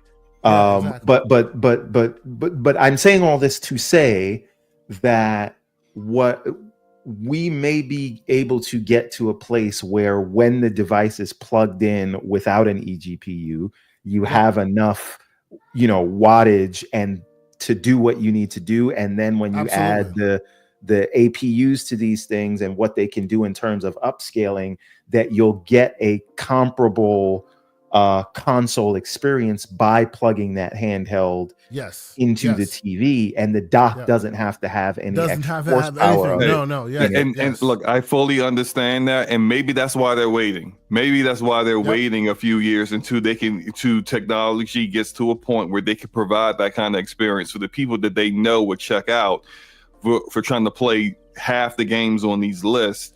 With somewhat compromised like experience, so they're just waiting for that. To your point on that, like, I don't think there'll ever be a world where that gamer that you're describing that's used to playing Call of Duty, that frantically like Twitch game, like they're used to playing it on a console, and now somehow in the future they have a handheld that provides exactly the same level of fidelity and experience. That will never happen. But as a person, they're just going to lose that gamer then. But let me explain. As a person who currently lives the life that we're describing for the future, who finds use for the PC and the handheld and the console, you find that not everything works everywhere, but it is convenient to be able to, like, for me, for example, right?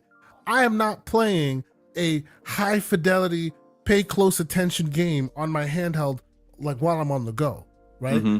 I find, like, specifically, like, let's say a Steam Deck, I will throw like a Vampire Survivor or a Brotato or some small little thing that I'm addicted to these days, Balatro, on that, right?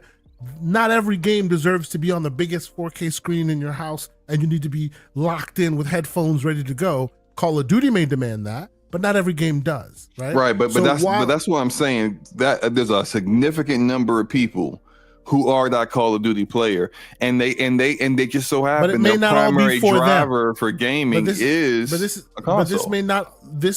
But remember, most of these things are option plays. It's not to move everyone. It's to move a significant amount.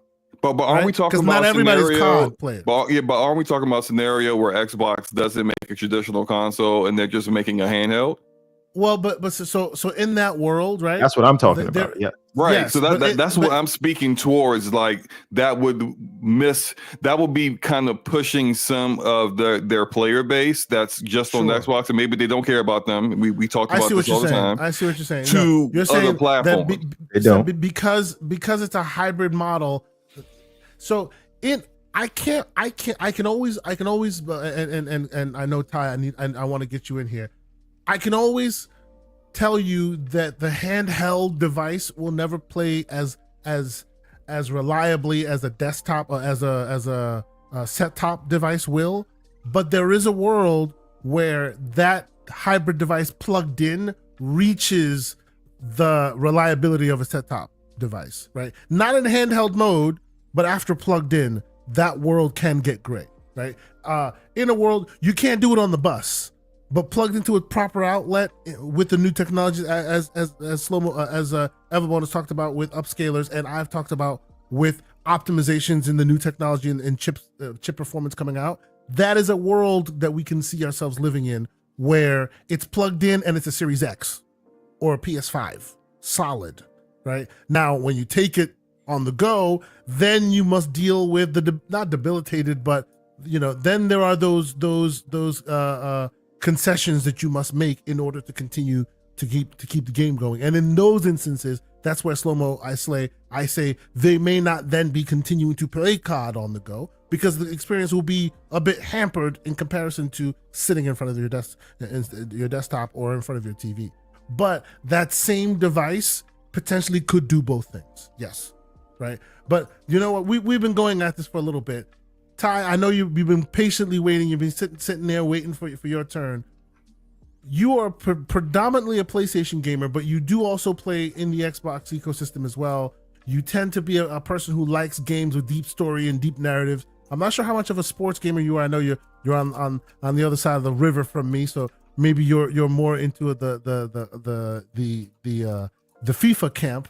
But what do you think of this new paradigm we find ourselves, where everyone is heading towards the handheld world? What are your thoughts? I think it's great. Can you guys hear me? Yeah, absolutely. Yeah, I think it's great. I wouldn't even say, this is a new frontier. I think it's always been there. I understand why Xbox didn't step in there in the first place. They were focusing more on cloud gaming, and if that was the future, then why would you make a handheld when in your idea of a future, people are just gonna use the cloud to play their games on their mobile phones anyway. Sony, I think they were probably really bruised with the with the Vita situation, but it always made sense for them to go back, and I think Solomon, you asked them, especially with the Switch come out, right? Yeah, you asked Kes answer the question. If the Portal didn't succeed, do we see a PlayStation handheld? And I think we do. I think they look at the data, they see that 30 to 40% of Nintendo Switch players are playing on the handheld. I think that data is important for them to proceed. This will be the first time in probably since 2011 or so where Nintendo actually has to compete. Now, that's not me saying that Nintendo's going to lose anything, but I do see themselves losing some type of market share as long as Xbox and Sony make a compelling or ask a compelling question as to why would you get that product over our product. And I don't think Nintendo's in a position where they can just say, well, we make good games. Because not to take a shot at Nintendo, I think the games are great, but people tend to overhype them to some extent. I look at the GameCube, I look at the Wii U, I look at the N64 to an extent, and those consoles were great. They had great games, but those consoles didn't sell, right? So people didn't gravitate to those consoles to play Nintendo games. I think Nintendo has done a really good job at, how can I put it? They've done a good job at using a gimmick to separate themselves from the other console makers. So the DS had a gimmick, the 3DS had a gimmick, the Wii had a gimmick, the Wii U had a gimmick. The Switch gimmick is a little bit different. It doesn't really change the way you fundamentally play a game, but it just gives you an option to play a game in a different way, so handheld, for example.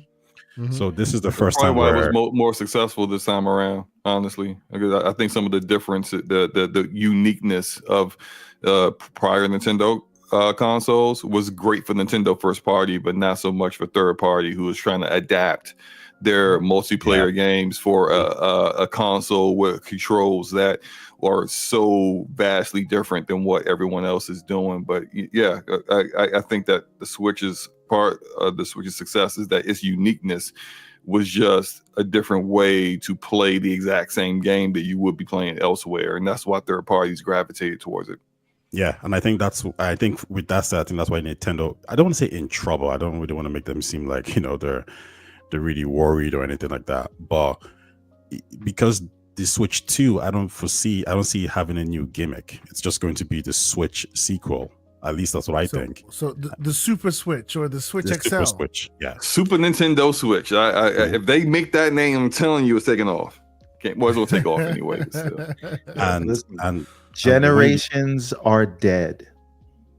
There is no new generation of the Switch. It is just a continuation of the last generation. We've already put on our tinfoil kufi about it as well, right? Pro. Xbox is moving away from consoles and generations altogether. It is your library that keeps you there. They're moving towards the cell phone model. This is what they're all doing, whether they want to say it or not. And we are in the world of min spec. If your hardware can handle a game, it will go there because they want to take advantage of their long grown install base. It makes no sense, or not that it makes no sense. It makes sense, but it is too risky in today's market to say, let's throw out all of our past successes and start over every 8 years. And I think that was old Nintendo CEO's mindset, and new Nintendo CEO was like, Why am I Why would you do changing that? something that's working? So yeah, the Super Nintendo Switch, I'm gonna keep calling that into whatever name they come out with is the real name. The Super Nintendo Switch will be like the Nintendo Switch, just with a better APU from NVIDIA, just with a few minor things here and there that they realize are like quality of life improvements. They're not going to rock the boat. They're not going to change it up. They understand like this makes money, and what they really just needed was more power in order to get more games in and to not have their own games run like a flip book sometimes, considering doo-doo the butter frame is the rates. term. Doo-doo butter. Dumpster juice, I think that's why probably it's gonna sell less than the Switch. I don't see it selling as much. I think that unique factor that that like, oh, this is a new kind of device.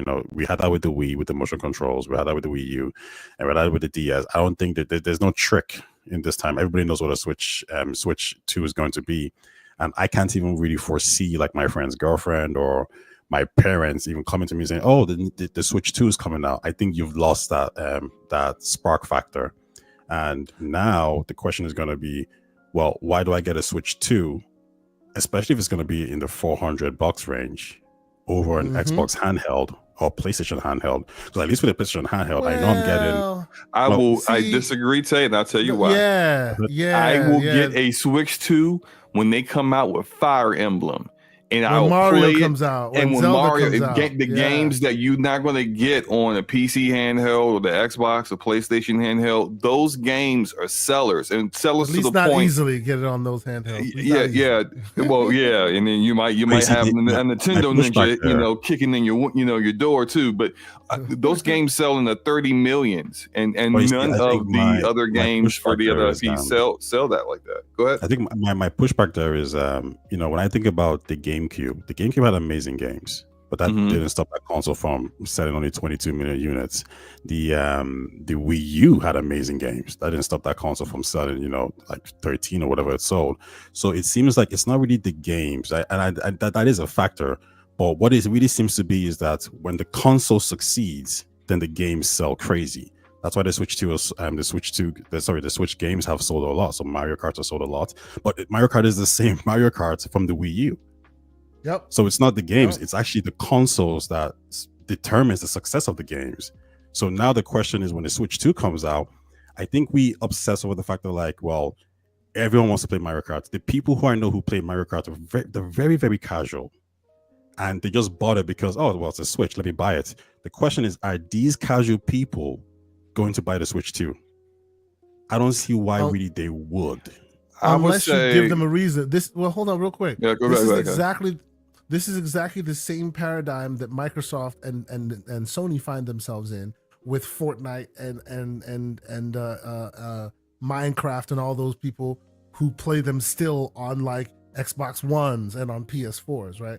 Those who are excited to move on to the next generation, those who care about the fidelity and the speeds and feeds, have already done it. And what you're finding is that market, that sub-market that Ty is talking about, that market only moves when the game that they really want to play moves there. And there's no incentive for those games to move because they just keep printing money, right? Remember, we facetiously make jokes on the show about how we're going to get next gen to really matter. Then Nintendo, PlayStation, and Microsoft are going to have to go and beg on bended knee Epic to please turn off the spigot that is Fortnite for last gen, and they'll never do that. Same exact problem here, right? If you're there to play your cool indies, or you're there to play your awesome games that are more creative in their gameplay than graphics pursuits, what incentive do you have to move to the next iteration of this hardware if that first iteration does exactly the same thing you want and it does it well today? Well, okay, I have an answer for that, and here's the answer. Is there literally any Switch owners that only own one Switch?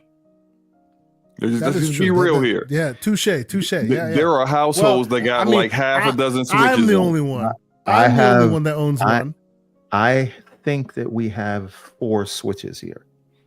I own one 2, Switch, and I've owned 3 over the lifetime. I sold one, and then my wife went and bought me another one. Like she was like, "No, you need to have a Switch for some reason." Technically, I would say 2, but my one is broken, so I only own one Switch. How about that? I think they will have no problem, especially considering every time they come out with a new game, they do like, here's a special edition Zelda Switch that does nothing different than the previous ones, and people go, yay, and they buy it. But this is the beauty of handhelds, right? Because especially when they're priced appropriately, right? Now, what Sony and Microsoft might do is sell us like PC based. Well, Sony will probably do a console based, but my point is they're going to sell $500 to $700 handhelds. I think we agree there. The difference is Nintendo's probably no. Sony and Microsoft. Oh yeah. $500 to $700 is going to be the range for them. Yeah. Right. Yeah. Now, what Nintendo is going to do is sell something at $200 to $399. I'll say $399 because of inflation, but they probably want to come in at $299. The thing about a Switch versus a traditional under the TV console, if you're a household and you got 2, 3, 4 kids, you can buy one console, put it under the TV, and say, kids, play that. With the Switch, you got 4 kids, you need to buy 4 Switches. I'm buying 2 Switches this Christmas. This is what I'm doing. My daughter wants, unless you want fights in your house, she wants either the pink Switch or the yellow Switch. And I told her my son's blue Switch is just collecting dust right now. I'm like, you can just play your brother's Switch. I don't want that one. And how did she look at you when you said that? Like I grew a third eye in my forehead. That's how she looked at me. I was just like, just play this one. It's working. It's barely been used. This is when Slow-Mo's daughter looks at him and says, "Come on, son." Yeah, it's just like she's like, I want a pink or yellow Switch. Like the color somehow makes it better or any different. I'm like, you're still playing Princess Peach. A man who've had young children. My son could be parched. He could be dying of thirst. If you give him a drink in a pink cup, he'll be like, "No, thank you. I want that blue one." That's him.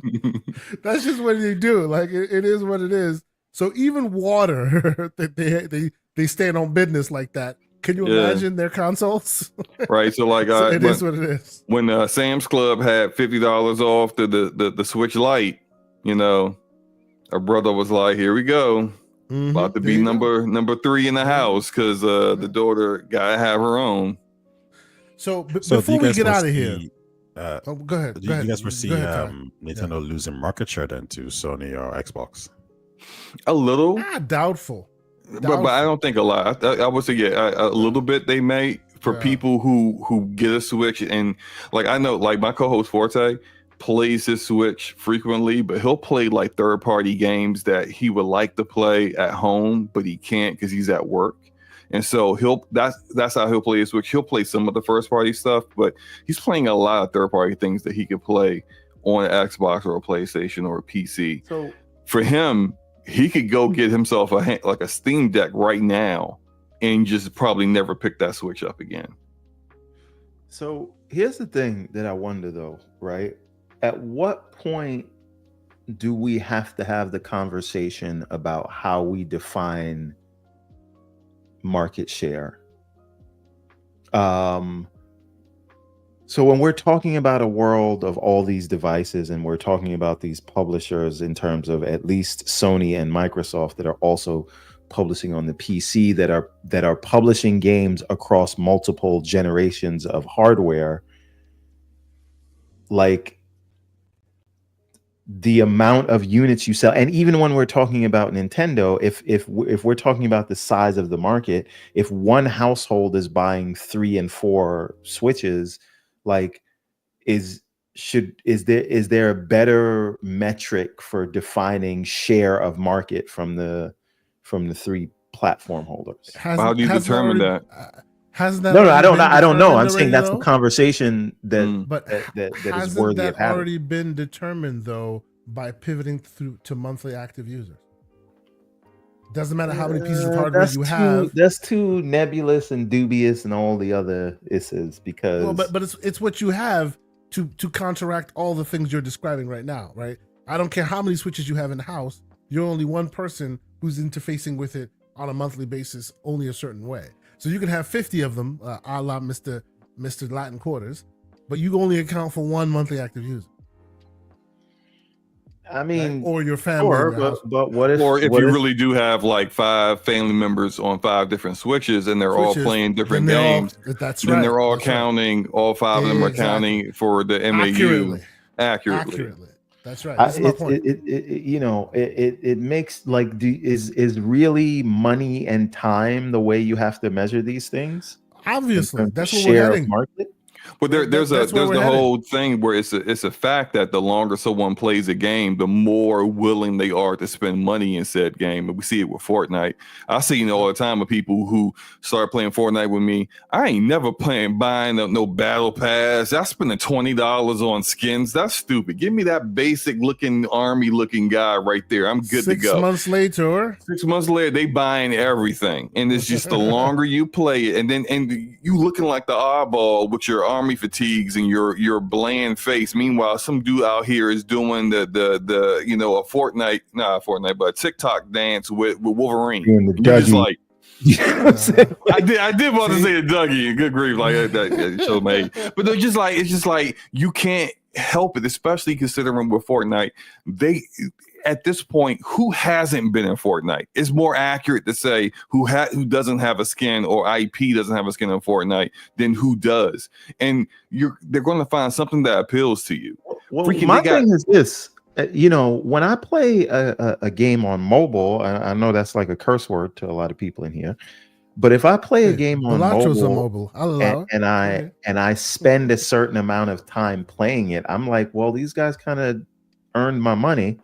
Like, I've been playing this much time, I can pay to remove ads, or I can get that's the slippery slope, and then you end up spending more money in the game than you would have if they had like a upfront price.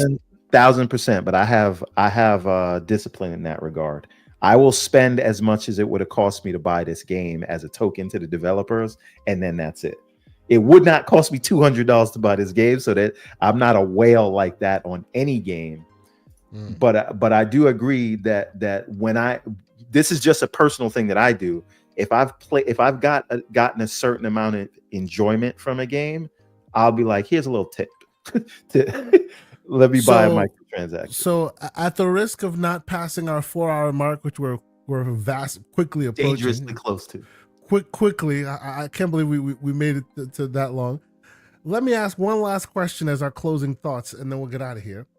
And that is, while we've stepped through this gaming talk with handheld focus in mind, do we see, based on the technology on the ground and the forecasting of where we're going, do we see a world where handhelds become a primary method of gaming communication? Oh, before I even ask that last question and we get out of here, BT Maverick, the great BT Maverick with a $5 super chat, he said, can we even trust Sony to even support their hardware on the long term? They've dropped support on many of their accessories rather quickly. I think he's feeling the burn of the PSVR 2 right now. Quickly, what do we think about that? I'll let you chime in on that. If handhelds take off, then the answer is yes.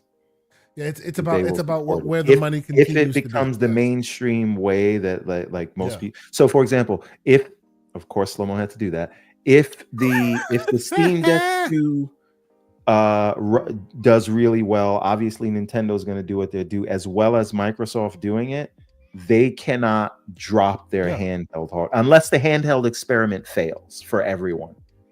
It's like achievements, right? The Microsoft was the only one doing it until they weren't, and now almost everybody except for Nintendo is doing achievements. Right? Some things move the market. You see it, somebody else does it. It's a wave. Everybody tends to fall in line, right? And here we are. But okay, so my last question for as we're getting out of here, and I'll start with you, Ty. Do you see a world, whether it be 5 years, 10 years, 15 years from now, where a handheld is the primary method that you interface with gaming? You know, maybe a hybrid world where it plugs in and turns into something on your TV, or not. Maybe the TV itself streams the content, or the TV itself has the power to locally render, because we're all very close to all of that right now. All those SoCs and handhelds can find themselves into televisions as well. Where do you see us in 10 years in this world? Are we still traditional, or are we in a world that we wouldn't recognize today? That's a interesting one, actually. And I was probably thinking, yeah, actually, there's an argument to make that handhelds could, become the primary way we play games, but I don't think so. I think they're always going to be limited by technology. Like if I could always get a bigger, stronger home console to play games that looks better, I'm always going to go for that option. It's the reason why I actually got a PC, because I wanted to play a game like Starfield, with better frames, better graphics. So, you have standards.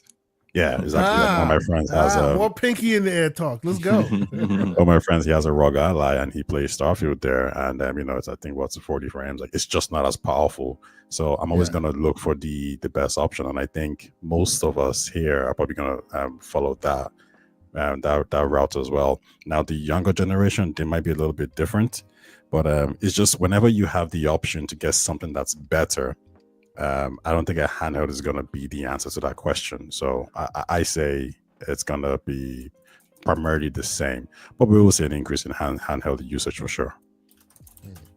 And you know what? While we have you here, let's get to the outros of the matter, and also thank you so much for being here, sir. And let the people know where they can find you. Obviously, we'll make sure we put all your links into our show notes when we post live. You click on the man's name, take you to his channel. Please subscribe to his stuff. But we appreciate you being here, man. Any final thoughts? So you guys can find me on Taya Talks, TAYETALKS.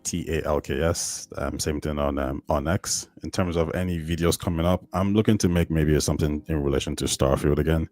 I want to maybe go a little bit into the lore. There'll be a video on maybe how to improve the game. Not to say it's a bad game, but like there's certain things that I think they could have changed that would have made the game a lot more enjoyable from an exploration point of view. So I'll start working on that video shortly. And I might do something else in relation to, something sci-fi, but we'll see. Anyways, listen, enjoy being on the show. Thanks a lot for having me, guys. I really appreciate your stuff. He is the king of the edits, always with that smooth, introspective delivery. It's great. We appreciate you being here, sir. Slow-mo, how about you? Do you see a world where handhelds, from a macro perspective, becomes the primary method that we interface with this, or any other crazy world that we're not thinking of right now, like with technology bringing us where we are? What do you think? I think there's two big hurdles that would prevent that from happening. One is the state of for like in the United States. Clearly, this is not the entire world, but a significant portion of the gaming revenue comes from the United States. The way internet is set up, where there's significant portions of the country that do have broadband internet, but they have data caps. They have a lot of hurdles, and it seems as if the government is beholden to the ISPs and their lobbyists in regards to kind of taking the reins off of that and allowing it to be truly used like a utility, like it should. And so I don't see that really changing anytime soon, even if the technology advances to the point where latency, and we already see it in some ways with GeForce Now, where a lot of games can be played through GeForce Now and you just forget you're playing it through cloud.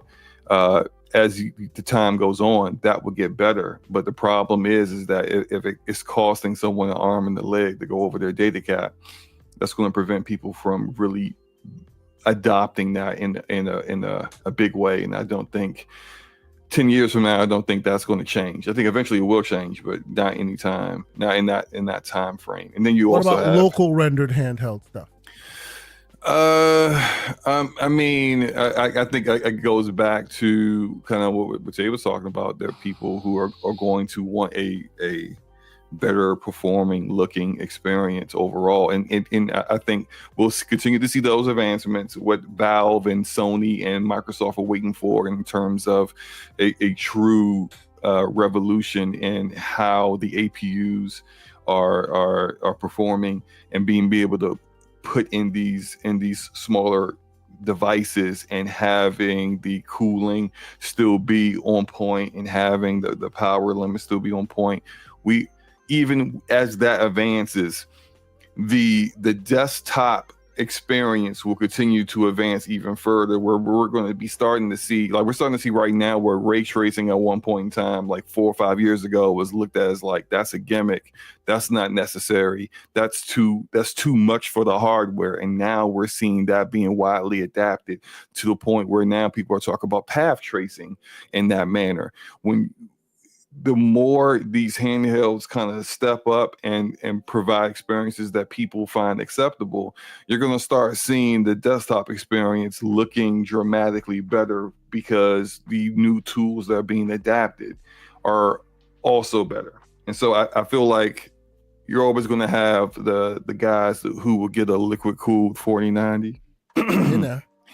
Who will get a liquid cooled 7090. You know, you're always going to have your guys who come from console, come over the PC, pretend like all the tools and things that were already there on PC just started, and then create a pre-built, get a pre-built made and put it in their living room and act like, hey, this is my new console. And then make icons and logos and t-shirts and call it the pre-built is in the bedroom. That's the first thing.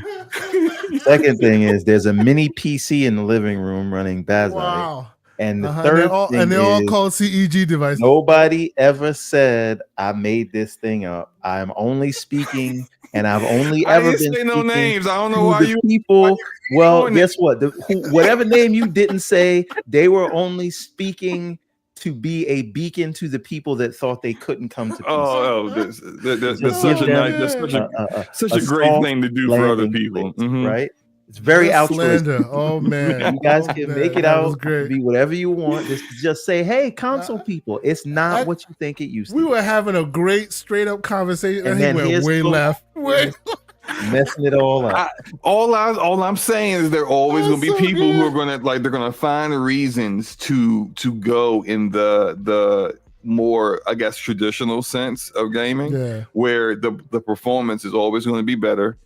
And even if you're a straight up console guy, you're probably going to end up getting better performance than Steam the handheld. Deck LCD that costs $280 right now can do full ray tracing in Doom Eternal. Just saying, like we're on the cusp. There's some technology brewing right now. It's real cool. Yeah, like at 720p. Sure, but that screen is small, so it doesn't really matter. Right? You're not doing it at a 50 inch screen. This is a 7 inch. How much is that Steam Deck again? $286, bro. Come on now. That is spitting distance money at this point. That's not bad. That is not bad. Even you have to admit it. That is not bad for a device that is so versatile. Bad. It's not bad at all. Now this would be the one with 64 gigs of storage, so you're gonna have to provide your own storage upgrades. Oh, see, there's like now you're talking like, okay, so how much you gotta spend to put $320 for the 250 gig version. How about that? Anyway, Mr. Slow-Mo Backslap, it is always a pleasure to have you here, sir. Even when you're not scheduled to be on, you are right on time when the takes arise and you have to come in here and drop your slander. Thank you so much for being here, sir. Where can the people keep up with all your ongoings on a weekly basis here on the internets? You can find me on the Damage Per Second podcast channel. We're kind of going through like a little minor rebrand, me and Forte. So it may end up being being DPS Gaming, because we're doing a lot more than just the podcast now. I do live streams on there playing various games that I normally would not want to play, but people tend to want to see me play games they know damn well I don't want to play for some odd reason. But whatever. We have fun. We have fun with it, and more like uploaded content is on the way. We're gonna start working on a couple of things that are a bit different than what you typically see in the game, in our corner of the gaming community. So check us out there, and myself on the Slow-Mo Backslap YouTube channel, and they're the same on Elon's Toy, same name, Blue Sky, same name. Come check me out. But I appreciate you guys having me in here to be slanderous sometimes. A little bit slander, but 99% truth. 99% truth. Just 1% slander. Mm-hmm. Sure. So now, Mr. Everborn Saga. And 1% of the time you lie about the accents in the Dragon Age game. Oh anyway, my God. We're not going to Thank do that you. because it's 2:00 and we got to go. Listen, everbornsaga.com. Right. Ariel's Adventure 2 is out right now. Go get it if you didn't support the Kickstarter. We got some Comic Cons to go to starting in 2025. We got about 5 or 6 shows lined up. So we're going to do things very big. We are working on 3 new books as we speak. 2025 is going to be very big. So happy holidays, everybody. Hope everybody had a good Thanksgiving, and go to everbornsaga.com because it's not just comics there. You got a lot of very interesting merch and whatnot. So thank you, everybody. Charge them more shirts, man. Go get you that. Charge them more shirts. There, we need to see more of that in the get on the the internet. Shirts. That's what you should get, and buy one and send it to Slow-Mo. Please. When you buy that, then you go and you modify and call it Christopher Columbus at the top. Needless to say, you can catch me gamingcircle.com. You catch me on the channel. I'll be with Mr. Wolf. We'll be doing our thing, talking Gamers Playground Monday night. But yeah, I think we're done here. We creeped 4 hours and 1 minute. I am tired. Good night, all. Till next week. Peace. Nice to be in orbit.